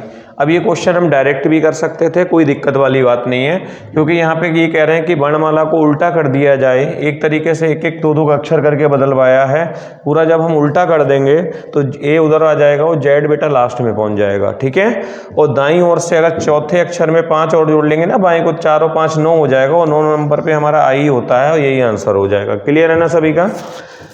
चलिए अगला क्वेश्चन देखते हैं। कह रहे हैं निम्न अक्षर समूह में भिन्न को चुनिए। इसमें एक देखिए क्लासिफिकेशन से क्वेश्चन आ गया है, इसमें एक अक्षर जो है बेटा वो भिन्न दिखाई दे रहा है। निम्न अक्षर समूह में भिन्न को चुनिए, तो भिन्न क्वेश्चन इसमें से हमारा कौन है, जरा फटाफट देखिए, इसमें देखते हैं हम लोग। तो इसमें कह रहे हैं ई एफ जी एच, ये देखिए उल्टी तरफ से पूरी श्रृंखला चल रही है, ई एफ जी एच। यहाँ पे एम एन ओ पी, ये भी उल्टी तरफ से पढ़ा जा रहा है। ये डब्ल्यू एक्स बाई जेड, ये सीधी तरफ से पढ़ा जा रहा है। ये के एल एम एन, ये भी उल्टी तरफ से। तो क्या अलग है, ये तीनों बेटा जो हैं वो उल्टी तरफ से पढ़े जा रहे हैं, बट ये अकेला मात्र ऐसा है जो सीधी तरफ से पढ़ा जा रहा है। तो यही क्लासिफिकेशन में हमारे अलग हो जाता है। ठीक है, अगला क्वेश्चन देखेंगे। यहाँ पे भिन्न समूह को चुनिए। यहाँ पे जल्दी से देखो, एक समूह अलग चुनना है आपके लिए। अलग संख्या बताइए इसमें से कौन सी है, तो वो संख्या आपको बतानी है। देखो जैसे यहाँ पे दिया है 26 है, 62 है, ठीक है, और यहाँ पे कितना दिया है 26 62 35 46। तो ये क्वेश्चन बहुत आसान दिखाई दे रहा है। यहाँ पे देखिए बहुत इजीली हम लोग कर पाएंगे इसके लिए, यानी 26 62 35 46। अलग क्या है, जल्दी से आप सोचो क्या अलग हो सकता है। बहुत आसान क्वेश्चन है। देखो इनको आपस में जोड़ लो, 6 और 2 आपस में जोड़ेंगे तो ये कितना हो गया 8। इन 6 और 2 को जोड़ेंगे तो भी ये कितना हो गया बेटा 8 हो गया। ठीक है, आपस में ही संख्या को जोड़ोगे तो ये 8 हो रहा है। 6 और 2 को जोड़ेंगे तो ये भी 8 हो रहा है। 5 और 3 को जोड़ेंगे तब भी 8 हो रहा है। 4 और 6 को इसको जोड़ेंगे आपस में तो ये 10 हो रहा है। तो यही हमारा क्लासीफाई हो गया, यही अलग हो गया, यही क्वेश्चन से बिल्कुल बाहर हो जाता है। यही हमें को पता करना था। ठीक है, अगला क्वेश्चन है भिन्न शब्द को चुनिए। तो यहाँ पे आप भिन्न बहुत आसानी से चुन सकते हो। यहाँ कह रहे हैं लोहा तांबा जस्ता पीतल, तो यहाँ पे पीतल अलग हो जाएगा। Very easy question. ठीक है, क्यों अलग हो जाएगा ये भी मैं आपको बता दे रहा हूँ कि पीतल यहाँ पे जो है वो मिश्र धातु है। कैसी धातु है, पीतल मिश्र धातु है, इसलिए ये अलग हो जाएगा। अब यहाँ आ रहा है जैसे किसी गाय के लिए बछड़ा है वैसे ही किसी बकरी के लिए क्या होगा बेटा, मेमना हो जाएगा। यहाँ पे आंसर हो जाएगा मेमना। जैसे पिल्ला है, चौना है, मेमना है। ठीक है, जैसे किसी गाय का बच्चा जो होता है वो बछड़ा होता है, वैसे बकरी के बच्चे को क्या कहते हैं बेटा, मेमना कहते हैं। तो यहाँ पे आंसर मेमना के साथ चला जाएगा। आगे है भविष्यवाणी के लिए भविष्य है, तो खेद के लिए क्या होगा, वेरी आसान। देखिए बहुत आसान क्वेश्चन है ये। भविष्यवाणी किसके लिए की जाती है, भविष्य के लिए। और खेद किसका होता है, अतीत का होता है। खेद किसका होता है, अतीत का। जो समय गुजर गया उसका क्या होता है, सिर्फ खेद होता है। वर्तमान हो नहीं सकता, अपराध होगा नहीं, समय होगा नहीं, क्या होगा बेटा, खेद होगा। अगला क्वेश्चन है जिस प्रकार रंग लाल होता है उसी प्रकार भाषा का क्या होगा। यहाँ पे आपको बहुत इजीली बता सकते हो, जिस प्रकार रंग की एबिलिटी क्या है बेटा, लाल होना, वैसे भाषा क्या है। यहाँ पे भाषा अंग्रेजी है, ना कि व्याकरण है, ना भाषा संबंधी, ना इतिहास। यहाँ भाषा का एक नाम है जो वो है अंग्रेजी। यहाँ भाषा कोई भी हो सकती थी। जिस पर रंग है वो एक लाल होना है, वैसे भाषा क्या है, अंग्रेजी है यहाँ पे। ठीक है, अगला क्वेश्चन देखेंगे हम। यहाँ कह रहे हैं TSR FED WEU, तो यहाँ पे आंसर किसके साथ जाएगा, देखो फटाफट आंसर लगाते हैं।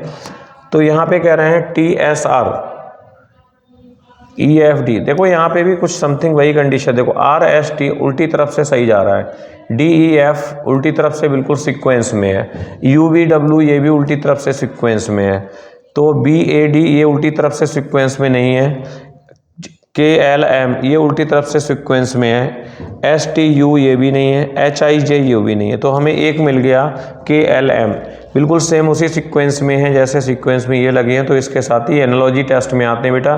जिस प्रकार इससे ये बना है तो इससे भी बेटा क्या बनेगा, ये बन जाएगा, ठीक है। हाँ, नेक्स्ट क्वेश्चन देखिए, अगला क्वेश्चन है 8 का 24 है तो 32 का क्या होगा। तो यहाँ पे ये क्वेश्चन में भी देखिए बहुत आसान क्वेश्चन है, ये 5 है, 6 है, 10 है, यहाँ ऑप्शन अलग अलग दिए हुए हैं। तो जिस प्रकार 8 जो है कैसे आया, 8 3 24 और फिर भी नहीं बनेगा, एक काम करते हैं इन्हीं को आपस में जोड़ दो, 4 और 2 को जोड़ेंगे तो भी कुछ नहीं होगा, तो इनकी गुणा करके देख लो, 2 चौक 8 बिल्कुल बन गया, 2 चौक 8। तो वैसे हम 3 और 2 की गुणा करेंगे तो 3 दूनी कितना हो जाएगा, 6 हो जाएगा, आंसर 6 के साथ चले जाएंगे, ठीक है। तो इस तरीके से ये एनालॉजी के टेस्ट किए जा सकते हैं। अगला क्वेश्चन कह रहे हैं ABCD 4 पार्टनर 4 व्यक्ति ताश खेल रहे हैं, ABCD 4 व्यक्ति ताश खेल रहे हैं, A तथा D पार्टनर हैं, B का मुंह उत्तर की तरफ है तथा इसके दाएं D बैठा हुआ है, तो बताइए A का मुंह किस दिशा में होगा, ठीक है। तो बताइएगा A का मुख किस दिशा में होगा, ये निकालना है हमको, ठीक है। तो ताश देखो कैसे खेलते हैं ये देख लेते हैं। देखो जब ताश खेलते हैं तो एक एबिलिटी सेम होती है कि जो पार्टनर होते हैं बेटा ऑलवेज वो आमने सामने बैठते हैं। पार्टनर कहाँ, वो बैठते हैं आमने सामने। तो यहाँ 4 व्यक्ति ताश खेल रहे हैं, A तथा D पार्टनर है, ये चीज़ पहले ही बता दी है। B का मुख उत्तर की दिशा में, तो B यहाँ पे बैठा होगा तभी तो इसका मुख उत्तर की दिशा में होगा। B का मुख उत्तर की तरफ है तथा इसके दाएं D बैठा है, इसके दाईं ओर कौन बैठा है, D। और ये पहले ही बता दिया जो D है वो किसका पार्टनर है, A का पार्टनर है, तो D के सामने कौन बैठा होगा, A। बचा कौन बेटा, C को यहाँ बिठा दो। सारे के सारे कैंडिडेट अरेंज हो गए। अब कहा क्या है बेटा, पूछा हमसे ये है कि A का मुख किस दिशा में, तो A का मुख जो है बेटा किस दिशा में है ये, तो A का मुख जो है वो पूरब दिशा में है, आंसर A के साथ चले जाएंगे। क्लियर है ना सभी का। चलिए अगला क्वेश्चन देखिए। ओके, यहाँ पे देखिए ये आया है कॉम्प्रिहेंसिव क्वेश्चन। कैसा क्वेश्चन है बेटा, कॉम्प्रिहेंसिव क्वेश्चन, यानी थोड़ा बड़ा क्वेश्चन है। आप ध्यान से इसको पढ़ के लगाएंगे तभी हो पाएगा। चलो मैं लगवाता हूँ, देखो कैसे करना है इसको। कह रहे हैं 6 व्यक्ति PQRSTU एक आयताकार मेज के चारों तरफ बैठे हैं। कैसी मेज के चारों तरफ बैठे हैं, आयताकार मेज है बेटा। कैसी मेज है, आयताकार, जिसके आमने सामने की भुजाएं एकदम बराबर होती हैं। PQRSTU एक आयताकार मेज के चारों ओर बैठे हैं। Q मेज की चौड़ाई की तरफ बैठा है तथा इसके पूर्व की तरफ मुख है। अच्छा, Q जो है वो चौड़ाई की तरफ बैठा है, इसका मुख जो है पूरब की ओर होगा, तो यहाँ बैठेगा, ठीक है, तभी इसका मुख जो है वो पूरब की ओर हो जाएगा। पूरब जो होता है हमारे दाएं हाथ की तरफ होता है। क्लियर है, पूरब की तरफ है। P का मुख दक्षिण की तरफ है तथा उसके दाएं R है। T जो Q के सामने है, ठीक है, वाले कोने से लगा हुआ बैठा है। चौड़ाई की तरफ एक एक व्यक्ति ही बैठे हैं, ठीक है। तो चौड़ाई की तरफ एक एक व्यक्ति बैठे हैं और लंबाई की तरफ 2-2 व्यक्ति बैठे हैं, ठीक है। यहाँ इनको अरेंज कर दिया हमने एक स्थान, ठीक है। तो इसमें अभी क्वेश्चन में कहा है कि आगे मैंने अभी पढ़ा था, चारों कोने पे QRS चौड़ाई की तरफ बैठा है, इसका पूरब में की तरफ मुंह है, P का मुंह दक्षिण की तरफ है इसके तथा उसके दाएं R बैठा है। तो को अब P का मुंह जो है वो दक्षिण की तरफ है, P का मुंह दक्षिण की तरफ है नीचे की, और उसके दाएं जो है वो R बैठा हुआ है। क्वेश्चन में ऐसा बोला जा रहा है। T जो Q के सामने है, अब Q के सामने कौन है, T बैठा हुआ है। कौन बैठा है बेटा, T बैठा हुआ है, ठीक है। T बैठा है कि दाएं वाले कोने से लगा हुआ S बैठा है। इसका दाएं वाला कोना ये है और इससे लगा हुआ कौन बैठा है, S बैठा हुआ है। इससे लगा हुआ S बैठा है, ठीक है। दाएं वाले कोने से लगा हुआ S बैठा है, ठीक है। तो बचा कौन फिर इसमें, U बचा। तो U को एक स्थान दे दो, जो बचा हुआ स्थान है वो किसका हो जाएगा, U का हो जाएगा। समझ रहे हो ना। अब सारे के सारे अरेंज हो गए एट दिस टाइम पे। अब पूछा क्या है, R के ठीक सामने कौन बैठा है। भाई R के ठीक सामने कौन बैठा है, R के ठीक सामने U बैठा है। कौन बैठा है, U। तथा S का मुख उत्तर दिशा में, S का मुख जो है वो कहाँ है, उत्तर दिशा में है। तो आंसर इसका आ जाएगा S उत्तर नहीं, P U उत्तर। U का देखिए R के सामने U है और S का मुंह कहाँ है बेटा, उत्तर दिशा में है, तो इस ऑप्शन के साथ चले जाएंगे। क्लियर है, यानी एक ही क्वेश्चन में 2 क्वेश्चन पुटअप कर लिए हैं। क्लियर है। चलिए अगला क्वेश्चन देखेंगे। 6 लड़कियां एक वृत्ताकार घेरे में बैठी हैं। कितनी, 6 लड़कियां एक वृत्ताकार घेरे में बैठी हैं, व्रत बनाकर बैठी हुई। तो पहले एक व्रत बना लेते हैं यहाँ पे, ठीक।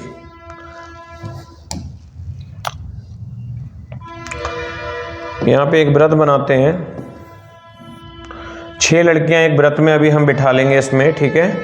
वृत्ताकार घेरे में बैठी हैं। सरिता जो कि सुषमा के बाईं ओर है बैठी हैं। इन्हें 6 जगह बना लीजिए, 1 2 3 4 5 6 स्थान दे दीजिएगा। सबसे पहले देखो काम यही होगा कि इनको स्थान क्रिएट करना है, ठीक है। अब यहाँ पे जैसा कहा है वैसे वैसे अरेंज कर लीजिएगा। सरिता जो कि सुषमा के बाईं ओर है, ठीक है। सरिता को मैंने यहाँ बिठाल दिया, सुषमा के बाईं ओर है, यानी कि सुषमा को यहाँ बिठाल देते हैं, ठीक है। ये सुषमा के कहाँ हो गई बेटा, बाईं ओर हो गई। सरिता जो कि सुषमा के बाईं ओर है तथा सुधा के दाईं ओर है, यानी कि सुधा को बेटा यहाँ पे बिठाल दो। सुधा के कहाँ हो गई, ये सरिता दाईं ओर हो गई, ठीक है। ठीक है, आगे कह रहे हैं सरिता के सामने शिल्पी है। सरिता के जस्ट सामने बेटा यहाँ पे कौन है, शिल्पी है। ऐसा क्वेश्चन में बोला गया है, हमने वैसे ही लिख दिया, ठीक है। सरिता के सामने शिल्पी है। शिल्पी सरोज के बाईं ओर तथा शोभा के दाईं ओर है, यानी कि सरोज के कहाँ है बेटा, ये बाईं ओर, ठीक है। सरोज के बाईं ओर, तो सरोज को यहाँ बिठाल दो, सरोज के बाईं ओर हो गई। और शोभा के कहाँ है, दाईं ओर, तो शोभा को हमने यहाँ बिठाल दिया, ठीक है। शोभा के दाईं ओर है कौन, शिल्पी। जैसा क्वेश्चन में बोला है वैसा ही करना है, कुछ अपने पास से नहीं करना है। यदि सरोज सरिता से, यानी कि शोभा सुषमा से अपना स्थान बदल लें, तो जो सरोज है वो अपना स्थान किससे बदलेगी, सरिता से। सरोज का स्थान सरिता से बदल गया, जैसा क्वेश्चन में कहा है। यानी कि सरोज के बाईं तरफ, सरोज सरिता से और शोभा सुषमा से, तो शोभा जो है वो अपना स्थान सुषमा से बदल लेगी, ठीक है। तो इस तरीके से अपना स्थान बदल लेंगे, ये एक दूसरे से चेंज हो जाएंगे। शोभा सुषमा से अपना स्थान बदल लेती है। तो बताएं कि सरिता के सामने कौन होगा। तो देखो सरिता के सामने, सरिता तो यहाँ आ जाएगी, जब ये अपना स्थान बदलेगी तो सरिता कहाँ आ जाएगी, इस जगह पे। और जो सरोज है वो इसकी जगह ले लेगी। सरोज कहाँ पहुँच जाएगी, यहाँ पे पहुँच जाएगी, ठीक है, स्थान बदलने के बाद। तो इन्होंने कहा है बदल लेती हैं, तो सरिता के सामने कौन है, तो सरिता के सामने बेटा कौन आएगा, यहाँ पे शोभा आ जाएगी, क्योंकि शोभा यहाँ से अपना स्थान बदल के यहाँ आ जाएगी, ठीक है। शोभा यहाँ पे आ जाएगी, ठीक है, क्योंकि शोभा यहाँ है, जब स्थान बदलेगी यहाँ, और सुषमा जो है वो इधर पहुँच जाएगी। समझ रहे हो ना बेटा। तो इस तरीके से जब ये स्थान बदल लेंगे तो सरिता के सामने बेटा कौन हो जाएगा, शोभा हो जाएगी। बात समझ में आ गई। सरिता के सामने शोभा आ जाएगी, यहाँ पे आंसर शोभा के साथ चला जाएगा, B is right answer. Clear है सभी का। अगला क्वेश्चन देखते हैं हम लोग। कह रहे एक पंक्ति में राहुल का प्रारंभ से वही स्थान है जो अंत से है, तो 31 व्यक्ति हो तो राहुल का प्रारंभ से स्थान कितना होगा। भाई सिंपल सा क्वेश्चन है। अगर टोटल व्यक्तियों की संख्या 31 है, 31 व्यक्तियों में अगर इसे जो स्थान है इसका वो कितना हो जाएगा, यानी कि 31 व्यक्तियों में 16वां स्थान हो जाएगा, क्योंकि 15 इधर से और 15 इधर से, तो टोटल व्यक्ति कितने हो गए, 30। और बीच में जो व्यक्ति है 31वां, यानी कि 15 15 30, और इस व्यक्ति को 31वां व्यक्ति ही बोलेंगे, ठीक है। तो यानी 31 व्यक्तियों की दोनों कतार में, 31 व्यक्तियों की कतार में इसका जो स्थान है वो कितना हो जाएगा, इसको 16वां पढ़ा जाएगा, ठीक है। कितना पढ़ा जाएगा, 16वां। 15 15 30 और एक व्यक्ति, ये कितने होगा, 31। लेकिन अगर ये बीच में है तो इसको कितना पढ़ा जाएगा, 15 के बाद 16वां, और इधर से भी 15 के बाद 16वां नंबर आएगा, ठीक है। तो ऑप्शन किसके साथ जाएंगे, यहाँ पे हम डी के साथ चले जाएंगे, ठीक है। 16 आंसर सही हो जाएगा यहाँ ए के साथ। अगला क्वेश्चन कह रहे हैं लड़कों की एक कतार में रोहित का स्थान बाएं से 7वां है और मोहित का स्थान दाएं से 12वां है। देखिए बड़ा अच्छा क्वेश्चन यहाँ पे नजर आ रहा है हमको। लड़कों की एक कतार में रोहित का स्थान बाएं से 7वां है, यानी कि बाएं से जो रोहित है कितने नंबर पे है, रोहित है 7वें नंबर पे, ठीक है। और मोहित दाएं से कितने पे है, दाएं से जो मोहित है वो मोहित है बेटा कितने पे, 12 नंबर पे है, ठीक है। जब ये आपस में अपना स्थान बदल लेते हैं, इन्होंने दोनों ने क्या किया, अपन में स्थान बदल लेते हैं, तो रोहित बाएं से 22वां हो जाता है। जो रोहित है ये बाएं से कितना हो जाता है, 22वां हो जाता है, ठीक है। अब रोहित कहाँ आ गया, इधर आ गया, किसकी जगह, मोहित की जगह पे। रोहित जब यहाँ आ जाएगा तो रोहित का इधर से स्थान कौन सा है, 12वां, और इधर से कितना है, 22वां। तो 12 और 22 दोनों को हम जोड़ देते हैं बेटा, 12 और 22 हमारा हो गया 34, ये 2 बार गिना जा रहा है। कितनी बार गिना जा रहा है? 2। तो इसमें से 1 कम कर दीजिए, बराबर कितना रह जाएगा? 33 रह जाएगा। तो इसका बेटा लड़कों की टोटल कतार कितने लोगों की है? 33 लोगों की कतार है। यहाँ पे 33 आंसर हमारा बिल्कुल सही हो जाएगा। क्लियर है सभी का? चलिए अगला क्वेश्चन देखो। नेक्स्ट क्वेश्चन है 2 4 3 9। अच्छा, यहाँ पे सीरीज का देखिए बहुत अच्छा क्वेश्चन आ गया, बड़ा आसानी से हो रहा है, देखते ही हो रहा होगा, आप लोग भी कर पा रहे होंगे। देखो यहाँ पे फटाफट देखिए ध्यान से। 2 दूनी 4, 3 तियाँ 9, 4 चौक 16, 5 का 25, यानी कि ये स्क्वायर आ रहे हैं, तो यहाँ पे आंसर 25 के साथ चले जाएंगे बेटा। तो ऑप्शन में 10 है, 36 है, 49 है, तो नन ऑफ दीज लगा देंगे, 25 ऑप्शन में नहीं है। ठीक है, अगला क्वेश्चन देखिए। अगला क्वेश्चन है यहाँ पे बेटा, यानी कि 7 है, 9 है, 32 है, 34 है, 68 है, 70 है। तो इस क्वेश्चन को फटाफट सॉल्व करिए, लगाइए जरा कौन कौन लगाता है, देखते हैं। अभी बस 1 मिनट का आपको टाइम दे रहे हैं, फटाफट जल्दी से लगाइएगा। देखो फटाफट क्वेश्चन देखो।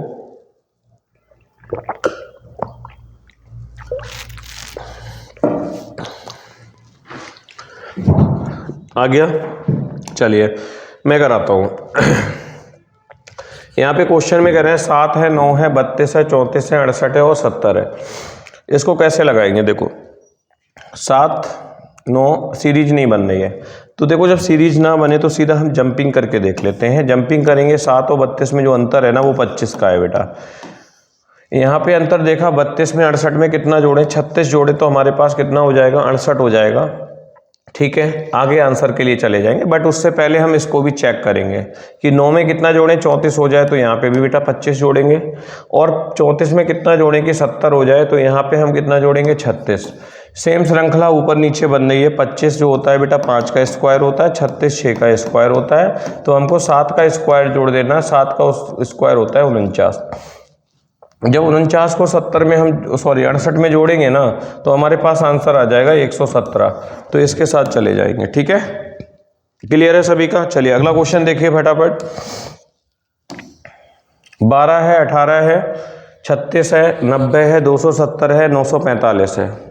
इसमें देखो कैसे लगाना है, बहुत आसान क्वेश्चन है। यहाँ पे भी, यहाँ पे लगाने के लिए देखिए 12 से क्या करें कि 18 हो जाए, तो 12 से 18 करने के लिए 1.5 से अगर गुणा करेंगे ना 12 की, तो 18 हो जाएगा। 18 की गुणा 2 से करेंगे तो 18 दूनी 36 हो जाएगा, और 36 की अगर हम 2.5 से करेंगे ना तो 90 हो जाएगा। 90 की गुणा अगर हम 3 से करेंगे तो 9 तियाँ 27, यानी कि हमारा 270 हो जाएगा। और 270 की गुणा अगर 3.5 से करेंगे ना तो कितना हो जाएगा? 945। और 945 की आंसर लाने के लिए गुणा किससे करेंगे? 4 से गुणा करेंगे, तो हमारा आंसर आ जाएगा बेटा यहाँ पे जो भी होगा। 4 पंजे 20 का 0 हो गया, 4 चौक 16 हो गया, 16 और 2 कितना हो गया? 18 का 8 हो गया, और 4 नीम 36, 36 और 1 37, यानी कि 3780 हमारा आंसर मिल जाएगा, जो लास्ट ऑप्शन इंडिकेट करता है। क्लियर है सभी का? तो यहाँ गुणा कैसे हो रही है? पहले 1.5 से, फिर 2 से, फिर 2.5 से, फिर 3 से, फिर 3.5 से, फिर 4 से। इस तरीके से हमारा एक श्रृंखला बन गया बेटा। इसी श्रृंखला पे आंसर हम ले आएंगे जी। लिए अगला क्वेश्चन आप देख पा रहे हैं, 42 है, 84 है, 252 है, 1008 है, 2016 है, 6048 है। बहुत अच्छा क्वेश्चन है बेटा ये भी। इसको देखो कैसे लगाना है, इधर देखो ध्यान से। तो 48 दूनी कितना होता है? 84, गुणा 2 से की 84 की किससे करें कि 252 आ जाए, 8 तियाँ 24, यानी कि 3 से गुणा कर दो। ठीक है, अब यहाँ पे 252 की गुणा किससे करें कि हमारा 1008 आ जाए, तो यानी कि गुणा बेटा 4 से कर दे। ठीक है, किससे कर दी? 4 से गुणा कर दे। 1008 की गुणा किससे करें कि 2016, यानी कि 2 से कर दी। 2016 की गुणा अगर हम 3 से करेंगे ना तो 6048 आ जाएगा। तो श्रृंखला बन गई 2 3 4, और 2 3 आगे गुणा किससे करेंगे आंसर लाने के लिए? 4 से गुणा कर दोगे, और 4 से जब गुणा करोगे ना तो 6048 की 4 से करो, 6 चौक 24, यानी कि 24,000 कुछ आ जाएगा। देखो गुणा करके देख लो 48, तो यहाँ पे आंसर चला जाएगा किसके साथ? मिशिंग हो रहा है इसका आंसर 24,192 के साथ। ठीक है, पहला ऑप्शन ही सही हो जाएगा। ठीक है, क्लियर है? 24,192 4 से गुणा कर दीजिएगा। सही है, क्लियर है? चलिए अगला क्वेश्चन देखिएगा। अब यहाँ दिया है माइनस का 3 है, 4 है, 23 है, 60 है, 121 है, 212 है। ठीक है, इस क्वेश्चन को देखो सीरीज का है, बहुत बढ़िया क्वेश्चन है, इसको लगाएंगे।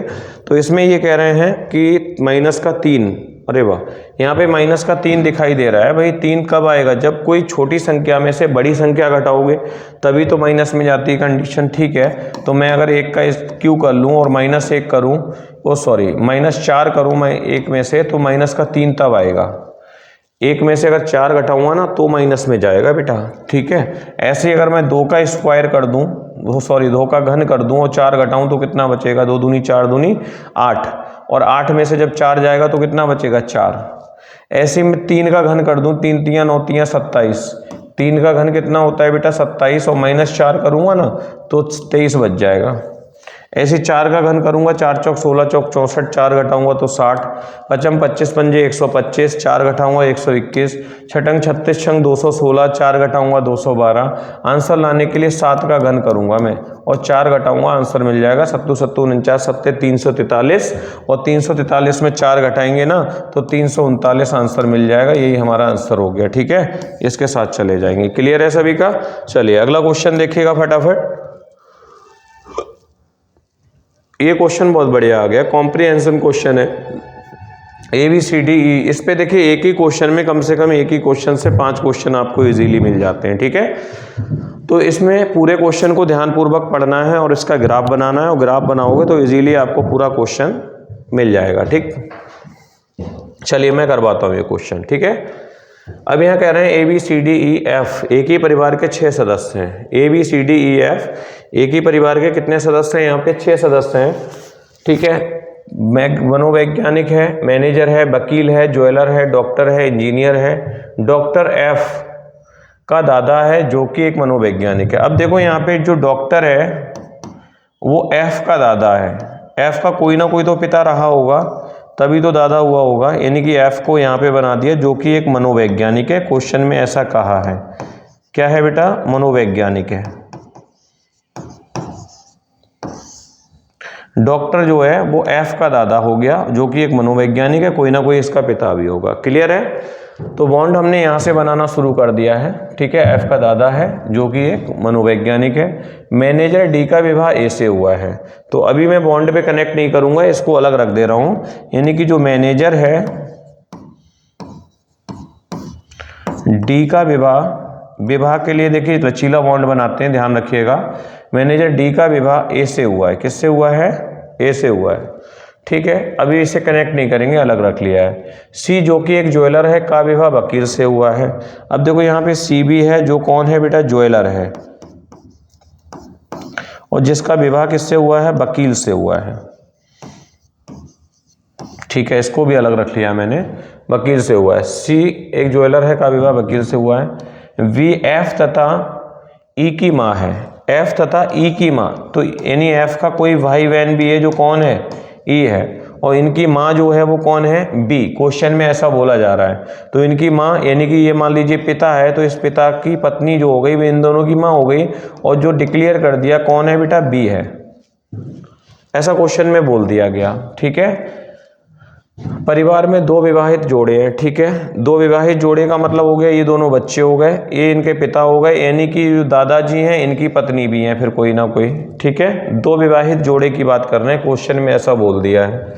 तो विवाहित जोड़े देखो हमने अलग ही 2 पहले ही बना लिए थे, इनको यहाँ शिफ्ट कर दिया जाए। अब शिफ्ट किसके आधार पर करोगे? इनकी एबिलिटी के आधार पर शिफ्ट करोगे। ठीक है, अब एबिलिटी इनकी क्या है? देखो इनके पास क्या है, यहाँ पे डॉक्टर यानी कि एक नाम है, यहाँ पे पेशा है, और यहाँ पे नाम है। तो इसमें ये देखो कि किसके पास क्या नहीं है। तो देखो ये वाला बॉन्ड जो है वो यहाँ चला जाएगा, क्योंकि यहाँ पे नाम है, यहाँ पे नाम नहीं है, और यहाँ पे क्या है बेटा? पेशा और नाम दोनों हैं। तो यहाँ पे नाम नहीं है तो इनको क्या दे दिया? पेशा दे दिया, यानी कि ये कि वकील हो गई। और वकील का विवाह किससे हुआ है? C से हुआ है, जो कौन है? ज्वेलर है। ये तो यहाँ शिफ्ट हो गया, शादीशुदा जोड़ा। अब देखो यहाँ पे जो डॉक्टर है वो कौन है? मनोवैज्ञानिक F का दादा है। तो जो डॉक्टर है F का दादा, उसके पास नाम नहीं है, तो ये A वाला जो नाम है ना वो डॉक्टर को मिल गया। और डॉक्टर का विवाह किससे हुआ है, मैनेजर डी से हुआ है। तो यहाँ पे दोनों जगह खाली है, यानी कि हम यहाँ पे मैनेजर डी को रख देंगे। बात समझ में आ गई। तो ये दोनों जोड़े भी हमारे शिफ्ट हो गए इधर बॉन्ड के साथ। अब ये प्रॉपर पूरा बॉन्ड हमारा सेट हो गया एट दिस टाइम पे, ठीक है। अब जितने क्वेश्चन होंगे वो सारे क्वेश्चन इसी के माध्यम से इजीली किए जा सकते हैं, ठीक है। तो यहाँ पे पहला क्वेश्चन दिया है कि परिवार में कुल कितने पुरुष सदस्य हैं। तो भाई ये तो ज्ञात नहीं किया जा सकता परिवार में कुल कितने पुरुष सदस्य हैं। तो यहाँ पे क्यों, क्योंकि देखो ये तो पुरुष है और ये भी पुरुष है, ये महिला है और ये भी महिला है, बट इन बच्चों के बारे में कुछ नहीं कहा जा सकता कि ये दोनों भाई भाई हैं या दोनों बहनें हैं या एक भाई है एक बहन है। इनके बारे में अभी ज्ञात प्रमाण हमको नहीं मिले हैं, तो इसलिए हम यहाँ पे लगाएंगे परिवार में कुल कितने पुरुष सदस्य हैं, ये ज्ञात नहीं किया जा सकता। क्लियर है। इस डायग्राम को आप लोग एक बार फिर से देख लीजिए सारे, फिर इसके आधार पे आगे के क्वेश्चन भी हम लगा लेंगे, ठीक है। इसको एनालाइज कर लीजिए, ठीक है।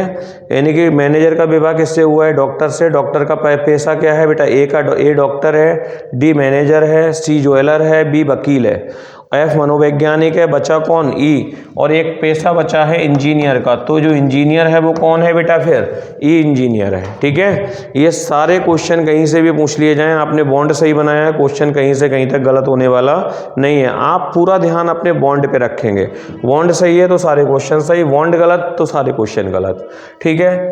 ये चीज क्लियर हो गई।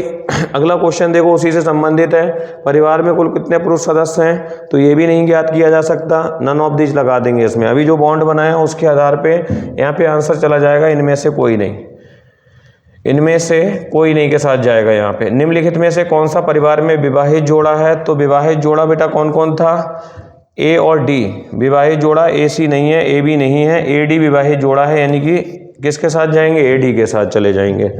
अगला क्वेश्चन देखिए यहाँ पे दिए हैं, उसी बॉन्ड से संबंधित दिया है, ए ई से कैसे संबंधित है। तो ए जो है जब एफ का दादा है तो किसका दादा होगा, ई का भी कौन होगा, दादा ही होगा। तो यहाँ पे आंसर चला जाएगा डी के साथ, दादा के साथ, क्योंकि दोनों भाई भाई या बहन बहन।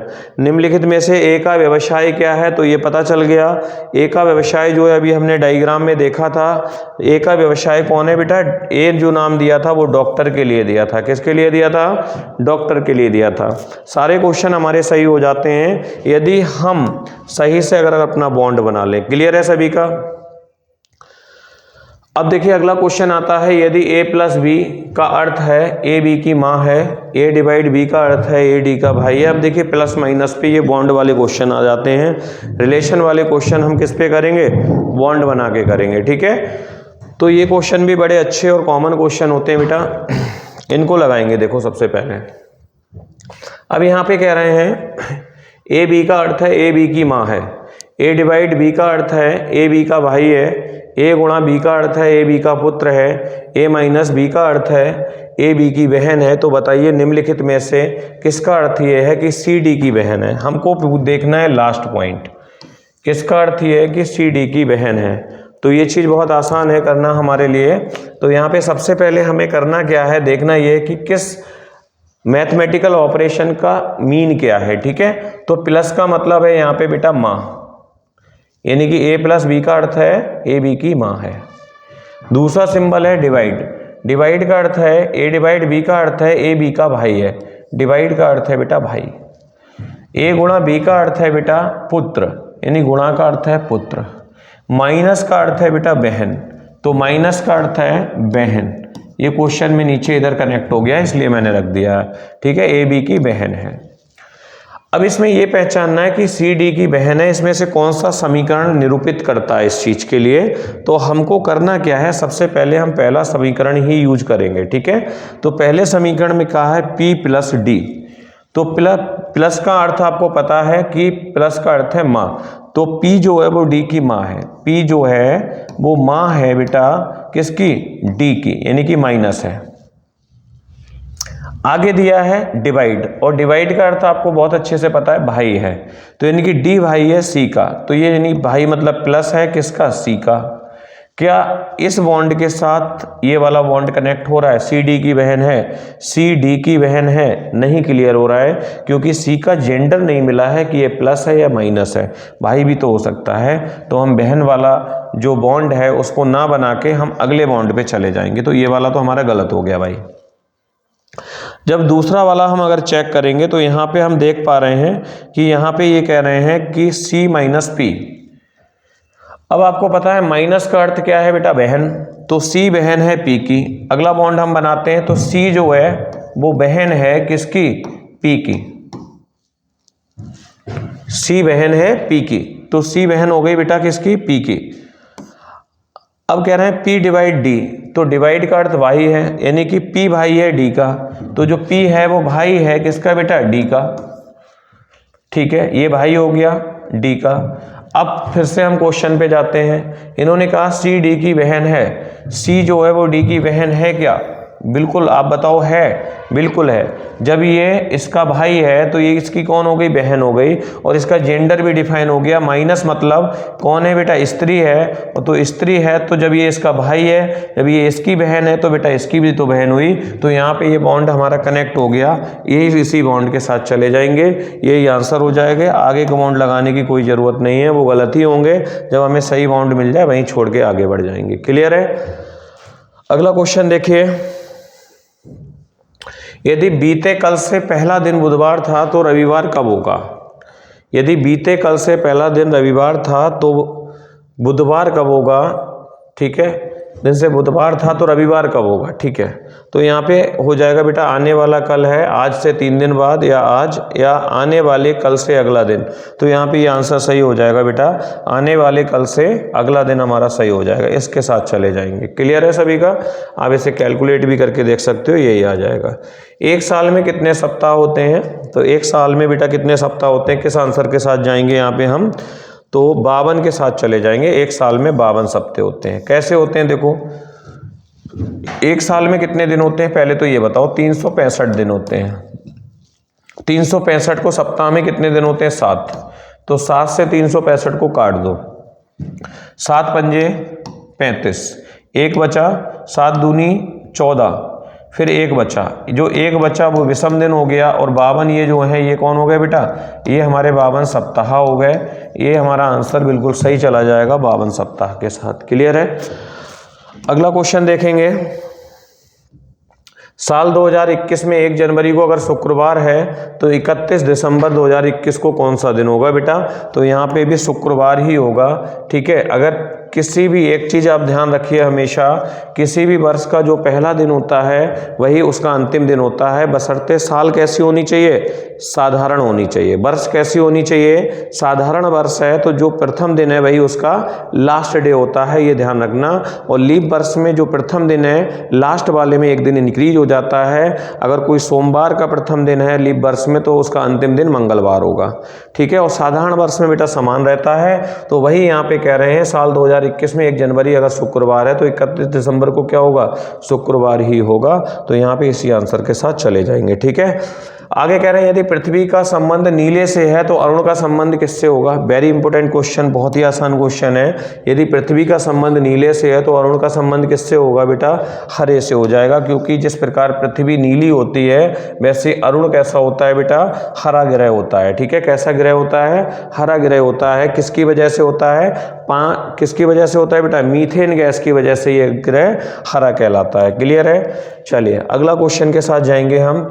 मयंक ने सुबह के समय उत्तर दिशा में चलना आरंभ किया, उसके पश्चात सूर्य के विपरीत दिशा में मुड़ गया, उसके पश्चात वह बाएं मुड़ा तथा रुक गया, अब उसका मुख किस दिशा में है? तो ये हमारे डायरेक्शन वाले क्वेश्चन आ गए। इसमें दायां बायां पूरा पश्चिम आपका क्लियर होना चाहिए। 4 दिशाएं होती हैं, आपको ध्यान रखना है। आपको अगर ये चीज़ क्लियर है तो आपको किसी क्वेश्चन में कोई दिक्कत नहीं होगी। ठीक है, 4 दिशाएं जो होती हैं वो ये होती हैं, पूरब ये होता है बेटा, पश्चिम ये रहता है, उत्तर हमारा ऊपर होता है और दक्षिण नीचे होता है। ठीक, इसी के आधार पे ये चलेगा, यानी मयंक सुबह के समय उत्तर दिशा में चलना प्रारंभ करता है, यानी कि सुबह का समय है और उत्तर दिशा में जाएगा, तो बेटा कहाँ जाएगा, ऊपर की ओर जाएगा। मयंक सुबह के समय उत्तर दिशा में चलना आरंभ करता है किया, इसके पश्चात वह सूर्य के विपरीत, यानी सुबह का समय है तो सूर्य कहाँ होगा, यानी पूरब में होगा, सूर्य के विपरीत यानी कि पश्चिम दिशा में मुड़ गया। ये कहाँ मुड़ गया बेटा, पश्चिम दिशा में मुड़ गया, सूर्य के विपरीत दिशा में मुड़ गया। इसके पश्चात वह बाएं मुड़ा तथा रुक गया। बाएं मुड़ेगा बेटा, नीचे को मुड़ेगा और इसके बाद यहाँ पे ये रुक गया बेटा, ठीक है, रुक गया। अब उसका मुख किस दिशा में, तो नीचे की दिशा में है, और नीचे जो दिशा होती है बेटा वो कौन सी होती है, दक्षिण दिशा होती है। कौन सी होती है, दक्षिण दिशा होती है। तो आंसर दक्षिण के साथ हम लोग चले जाएंगे, यही हमारा आंसर हो जाएगा यहाँ पे। क्लियर है सभी का, कोई प्रॉब्लम यहाँ तक? चलिए अगला क्वेश्चन देखते हैं। कहते हैं सविता अपने घर से प्रारंभ करती है, वह उत्तर दिशा। बहुत अच्छा क्वेश्चन आ गया, देखिए यहाँ पे कह रहे हैं सविता अपने घर से प्रस्थान करती है, वह पहले उत्तर पश्चिम दिशा में 30 मीटर चलती है, यानी कि उसका घर ये है मान लीजिए, और वो अपने घर से प्रस्थान करती है, सबसे पहले उत्तर पश्चिम दिशा में चलती है। उत्तर पश्चिम दिशा का मतलब हो गया यानी कि ये ऐसे यूं चलती है, ठीक है, उत्तर पश्चिम दिशा में 30 मीटर की दूरी चलती है, 30 मीटर, तथा फिर दक्षिण पश्चिम दिशा में 30 मीटर, यहाँ से यूं मुड़ी इस तरीके से दक्षिण पश्चिम दिशा में 30 मीटर चलती है, ठीक है, 30 मीटर चलती है। आगे वह दक्षिण पूर्व दिशा में 30 मीटर चलेगी, तो इधर को चलेगी, ये नहीं कि इधर को 30 मीटर चलती है दक्षिण पूर्व दिशा में, ना तो दक्षिण और ना ही पूर्व, दक्षिण पूर्व दिशा में, ठीक है, 30 मीटर चलती है। और अंत में वह अपने घर की तरफ मुड़ती है, वह किस दिशा में जा रही है, अब उसका घर इधर है, तो अंत में जब अपनी घर की तरफ मुड़ेगी तो इस तरीके से मुड़ेगी, तो उसका घर जो है वो किस दिशा में है बेटा, ना तो ये पूरब है ना ही उत्तर है, तो क्या है ये उत्तर पूर्व दिशा में है। क्या लगाएंगे हम, उत्तर पूर्व दिशा लगाएंगे, तो उत्तर पूर्व दिशा हमारा ए ऑप्शन के साथ चले जाएंगे यहाँ पे। क्लियर है ना सभी का? चलिए नेक्स्ट क्वेश्चन देखते हैं हम लोग।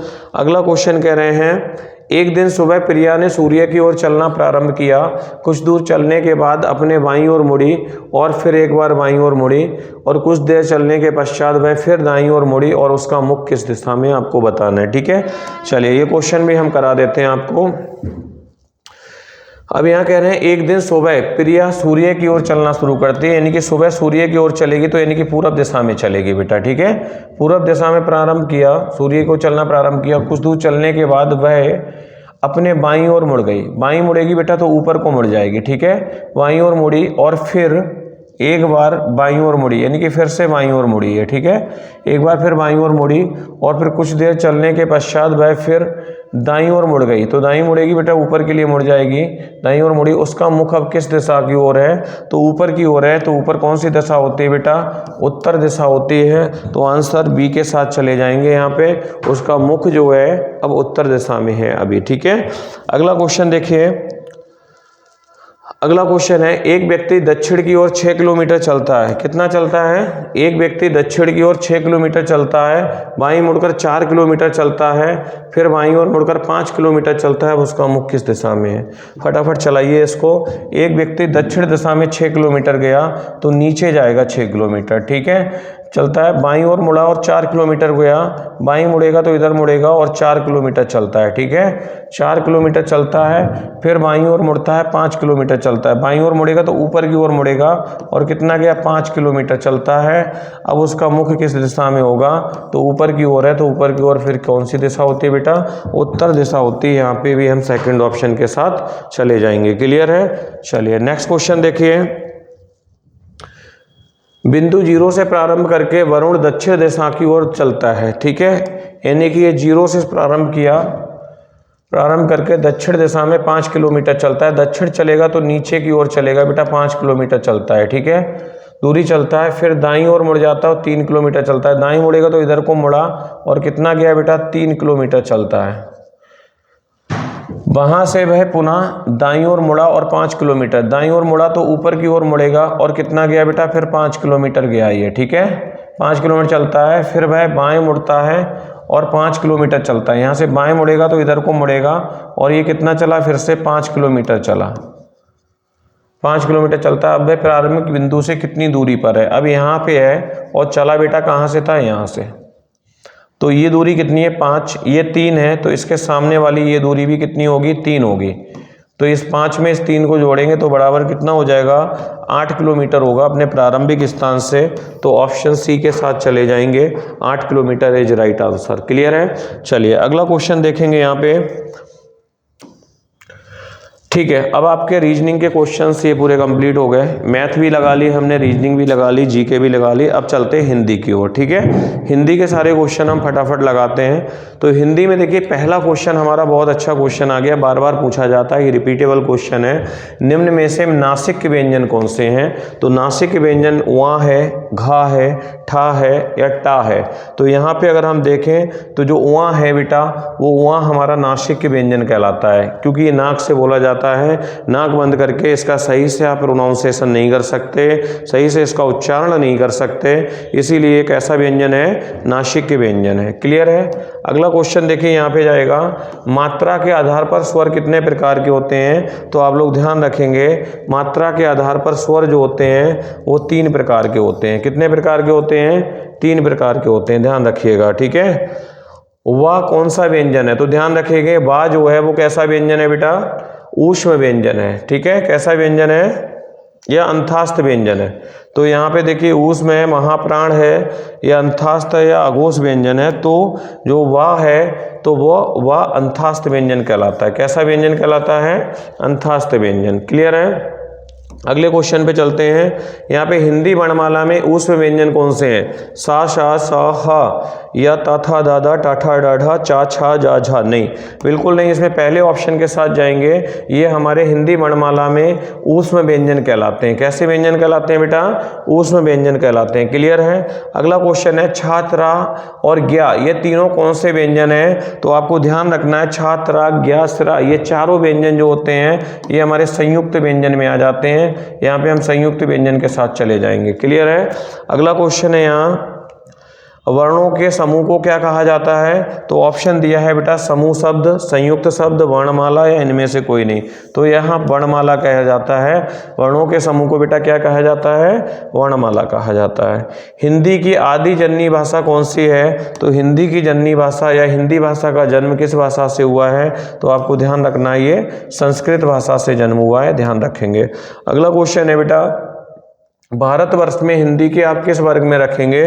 तो भारतवर्ष में हिंदी को जो हम रखेंगे वो राजभाषा के रूप में रखेंगे। किस में रखेंगे?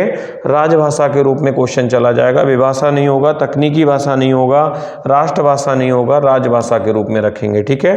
अगला है, हिंदी किस भाषा परिवार की भाषा है? तो द्रविड़, ऑस्ट्रिक, चीनी, तिब्बती या बहुरूपीय? तो हिंदी जो है वो सिंपल से एक चीज़ आपको ध्यान रखना है, काफ़ी रिपीटेबल क्वेश्चन है, ये बहुरूपीय परिवार की भाषा है। किस परिवार की है? बहुरूपीय। अगला क्वेश्चन देखिए, यहाँ पे कॉम्प्रिहेंसिव क्वेश्चन, गद्यांश के आधार पे क्वेश्चन आ रहा है। तो गद्यांश को हम ध्यानपूर्वक पढ़ के हम इस गद्यांश को लगाएंगे। ठीक है। यहाँ पे नीचे दिए गए गद्यांश को पढ़कर प्रश्नों के उत्तर दीजिए। तो यहाँ पे देखेंगे हम, सबसे पहले कह रहे हैं, भारतीय मनीषी हमेशा ही इच्छा और अनिच्छा के बारे में सोच रहा है। आज जो कुछ हम हैं उसके एक लालसा में सिमटाया जा सकता है, यानी जो कुछ भी हम हैं वह सब अपनी इच्छा के कारण से है। यदि हम दुखी हैं, तो यदि हम दास्ता में हैं, यदि हम अज्ञानी हैं, यदि हम अंधकार में हैं, डूबे हैं, यदि जीवन एक लंबी मृत्यु है, तो केवल इच्छा के कारण है। यहाँ देखिए बात जो कर रहा है वो कभी किस चीज़ की कर रहा है? इच्छा की बात कर रहा है। ठीक है, हाँ ठीक है, इच्छा की बात कर रहा है। ठीक, तो यहाँ अगला क्वेश्चन आता है, क्यों है ये दुख? क्योंकि क्यों है ये दुख, ये पूछा जा रहा है। तो यहाँ पे ध्यान रखना है, क्योंकि हमारी इच्छा पूरी नहीं हुई, इसलिए ये आपको एक इच्छा नहीं है। तो आप निराश कैसे होंगे? यदि कहीं आप निराश होना चाहते हैं तो और अधिक इच्छा करें। यदि आप और दुखी होना चाहते हैं तो और अधिक उपेक्षा करें। यदि आप लालसा करें या अधिक आकांक्षा करें, इससे आप और अधिक दुखी हो जाएंगे। और आप सुखी होना चाहते हैं तो कोई इच्छा ना करें। यही आंतरिक जगत में काम करने का गणित है। इच्छा ही दुख का उत्पन्न करती है। देखिए कवि का कहना ये है। अब इसे देखिए पूरी बात इच्छा पे थी, तो यहाँ पे देखिए क्वेश्चन हमारा पहला है, इच्छा का जीवन में क्या प्रभाव है। तो इच्छा का जीवन में क्या प्रभाव है, देखिए इच्छा की बात कर रहे थे, तो इच्छा का जीवन में क्या प्रभाव है, कार्य क्षमता बढ़ाती है, सुख देती है, लालसा बढ़ाती है, आनंद देती है। तो यहाँ पे अभी आप पॉइंट पढ़ रहे थे, अगर ये क्या करती है बेटा, लालसा को बढ़ाती है। ठीक है, अगला है लालसा शब्द के दो पर्यायवाची है। लालसा शब्द का क्या होगा बेटा, इच्छा और आकांक्षा, दो पर्यायवाची शब्द हो जाएंगे लालसा के, इच्छा और आकांक्षा, यानी सी ऑप्शन के साथ चले जाएंगे। यहाँ पे ग्रामेटिकली भी आपसे पूछा जा सकता है। अगला क्वेश्चन देखेंगे हम यहाँ पे, भारतीय मनीषी का चिंतन का विषय क्या है, इच्छा, अनिच्छा, जीवनात्मा, प्रकृति या पुरुष। तो यहाँ पे क्या हो जाएगा बच्चा, इच्छा और अनिच्छा। भारतीय मनीषी के चिंतन का विषय जो हमने पूरा था गद्यांश पढ़ा, उसमें इच्छा और अनिच्छा के बारे में बताया गया था। ठीक है, अगला क्वेश्चन हमारा है, इच्छाओं के बढ़ने से क्या होता है, सुख में, बीमारी में, हर्ष में। इच्छाओं के बढ़ने से, ठीक है, ये क्वेश्चन थोड़ा मिट गया है, चलिए कोई बात नहीं। हिंदी में व्यंजन वर्णों की संख्या कितनी है, तो हिंदी में व्यंजन वर्णों की संख्या जो है आप सभी को पता होगी, व्यंजन वर्णों की संख्या जो है बेटा वो कितनी है, 33 है, आपको ध्यान रखना। ये क्वेश्चन भी रिपीट होता है बार बार। शुद्ध वर्तनी है बताइए इसमें से, यानी कि यहाँ पे ज्योत्सना लिखा है, ज्योत्सना ये सही है या ये सही है, या ज्योत्सना ये सही है या ज्योत्सना ये सही है। तो यहाँ पे आधा ता आधा सा बनेगा, तो ये ज्योत्सना जो है सी ऑप्शन के साथ जाएंगे बेटा। शुद्ध वर्तनी में ज्योत्सना इस प्रकार लिखा जाता है। ठीक है, ये आंसर हमारा सही हो जाएगा। क्लियर है सभी का। अगला क्वेश्चन देखेंगे, कौन सा शब्द सही है। अब यहाँ पे पूजनीय लिखा है, अब आप मुझे बताइए पूजनीय कौन सा सही है, पहला सही है, दूसरा सही है, तीसरा सही है या चौथा सही है। तो यहाँ पे पूजनीय कौन सा शब्द सही है, पूजनीय सही है, पूजनीय सही है या पूजनीय सही है, पूजनीय या पूजनीय सही है। तो यहाँ पे बेटा बी ऑप्शन के साथ जाएंगे, पूजनीय होता है, पूजनीय नहीं होता है, बी ऑप्शन सही हो जाएगा, पूजनीय। ठीक है, अगला क्वेश्चन देखेंगे हम यहाँ पे। अगला दिया है, नीचे दिए गए विकल्पों में से तत्सम शब्द कौन सा है, गुलाब है, घर है, एला है, बादल है। तो यहाँ पे बेटा नीचे दिए गए शब्दों में तत्सम शब्द का मतलब होता है संस्कृत भाषा के वह शब्द जो हिंदी भाषा में ज्यों के त्यों बोले जाते हैं, वो हमारे तत्सम शब्द कहलाते हैं। अब तत्सम शब्द बेटा गुलाब तो नहीं है, घर भी नहीं है, एला हो जाएगा। एला जो है वो इलायची को कहते हैं, किसको कहते हैं, इलायची को एला कहते हैं तत्सम में। तद्भव शब्द इलायची है उसका, तो हम इसके साथ चले जाएंगे, C option is right. Clear है। अगला क्वेश्चन देखते हैं, संस्कृत के ऐसे शब्द जिसे हम ज्यों का त्यों प्रयोग में लाते हैं। देखो डेफिनेशन अभी हमने बताई थी, तो हमको जल्दी से बताओ कौन से शब्द होते हैं संस्कृत के ऐसे शब्द जिसे हम ज्यों के त्यों प्रयोग में लाते हैं, वो हमारे कौन से शब्द कहलाते हैं, तत्सम शब्द कहलाते हैं। क्लियर है। अगला क्वेश्चन देखिए, निम्नलिखित रूढ़ शब्दों में कौन सा शब्द है, निम्नलिखित में रूढ़ शब्द कौन सा है। तो देखिए रूढ़ शब्द की बात करते हैं जिसके टुकड़े नहीं किए जा सके या जिसके फैक्टर नहीं किए जा सकें, वो हमारे रूढ़ शब्द कहलाते हैं। ठीक है, और जिसका टुकड़े करने के बाद कोई अर्थ प्रकट ना हो वही रूढ़ शब्द होता है। जैसे पशु को अगर हम दो अलग अलग पा और सु में अगर अलग अलग बांट दें तो इसका कोई अर्थ प्रकट नहीं होगा, यही हमारा रूढ़ शब्द कहलाता है। क्लियर है, तो इस ऑप्शन के साथ चले जाएंगे। ठीक है, अगला क्वेश्चन देखिए, यहाँ पे कह रहे हैं जब एक ही प्रकार की वस्तु अथवा व्यक्तियों का बोध हो उसे कौन सी संज्ञा कहते हैं, तो उसे जातिवाचक संज्ञा कहते हैं। जब एक ही प्रकार की सभी वस्तुओं का बोध हो, जैसे सीना हो गया, बंदर हो गया, मानव हो गया, ये एक ही प्रकार की है, तो वहाँ पे जातिवाचक संज्ञा होती है। ये चीज़ ध्यान रखेंगे। ठीक है, अगला क्वेश्चन है, नीचे दिए गए शब्दों में से भाववाचक संज्ञा का पहचान करिए। भाववाचक संज्ञा कौन सी है, दिल्ली, लड़का, मोहन या बीमारी। तो यहाँ पे जो बीमारी है वो भाववाचक संज्ञा में आएगी बेटा। किसी को देख के बीमारी दिखाई नहीं जाती, ये भाव क्रिएट होता है। ठीक है, मोहन को पुकार रहे हैं, लड़का जातिवाचक हो गया, दिल्ली भी कैसा हो गया, कौन सा हो गया, जातिवाचक हो गया। बीमार हमारा जो है, बीमारी जो है वो कैसा हो जाएगा, भाववाचक। दर्शन का तद्भव क्या होगा, तो यहाँ पे बी ऑप्शन के साथ चले जाएंगे। दर्शन का जो तद्भव होगा बेटा वो दर्शन होगा, दर्शन। ठीक है, इस तरीके से लिखेंगे, तद्भव शब्द हो गया। ठीक है, हिंदी में कितने कारक हैं, तो ये आपको ध्यान रखना है। हिंदी में जो कारक की संख्या है वो आपको देखिए बार बार ये क्वेश्चन बार बार पूछा जाता है बेटा। हिंदी में जो कारक होते हैं वो कितने होते हैं, 8 कारक होते हैं। ये आपने माइंड में बहुत अच्छे से डाल लीजिएगा। ठीक है, राम ने रोटी खाई, कौन सा कारक है? कर्ता कारक है बेटा। कौन सा कारक है? कर्ता कारक है। ध्यान रखना, राम ने खाई है तो राम कौन सा कारक है बेटा? तो राम यहाँ पे कर्ता कारक हो जाएगा। राम ने रोटी खाई है तो कर्ता कारक के साथ चला जाएगा, कर्ता ने। ठीक है। संज्ञा या सर्वनाम के जिस रूप से किसी अन्य शब्द के साथ या लगाव प्रतीत हो उसे क्या कहते हैं? तो ये ध्यान रखना है बेटा, संज्ञा या सर्वनाम के जिस रूप से किसी अन्य शब्द के साथ संबंध या लगाव स्थापित हो तो उसे संबंध कारक कहते हैं। क्या कहते हैं? संबंध कारक, यानी कि इस पे लगा के आगे बढ़ जाएंगे। ठीक। अगला क्वेश्चन देखिए, हिमालय से गंगा निकलती है, इसमें कौन सा कारक है? तो आप लोग ध्यान रखेंगे, हिमालय से गंगा निकलती है तो इसमें देखो भिन्नता का भाव, अलग होने का भाव पाया जा रहा है। तो जहां अलग होने का भाव पाया जाए वहां पे कौन सा कारक होता है बेटा? जहां अलगाव का भाव हो वहां पे अपादान कारक होता है। ये चीज माइंड में रखिए अच्छे से। अगला क्वेश्चन है, पेड़ से पत्ता गिरता है, बहुत ही बार पूछा गया ये क्वेश्चन, अपादान से आता है, कारक है अलग होने का, से की विभक्ति हो रही है। किसकी विभक्ति हो रही है? से की। और से की विभक्ति कहाँ होती है? करण में और अपादान में, लेकिन अपादान में अलगाव का भाव पाया जाता है, इस चीज का ध्यान रखेंगे। ठीक है। चलिए, आज मोस्टली क्वेश्चंस मैंने सारे करा दिए, जिसमें आपके 38 क्वेश्चन आपके अभी कराए थे जनरल नॉलेज के, 23 क्वेश्चंस हमारे थे मैथ के, और इसमें मैंने आपको टोटली 38 क्वेश्चन ये आपके कराए थे रीजनिंग और हिंदी के 30 क्वेश्चंस। ठीक है। तो ये मैंने आज आपको मोस्टली क्वेश्चंस आपको कंप्लीट करा दिए हैं। ठीक है। और नेक्स्ट मैराथन आपकी एक और मैं जल्दी लॉन्च करने वाला हूं। आप लोग एक काम करेंगे, इस वीडियो को बेटा सब्सक्राइब और लाइक करके आगे बढ़ा दीजिए, शेयर जरूर कर दीजिएगा इसको। ठीक है। पहली वीडियो है बेटा, ठीक है, इसलिए इसे शेयर जरूर करिएगा। ओके, ऑल द ठीक।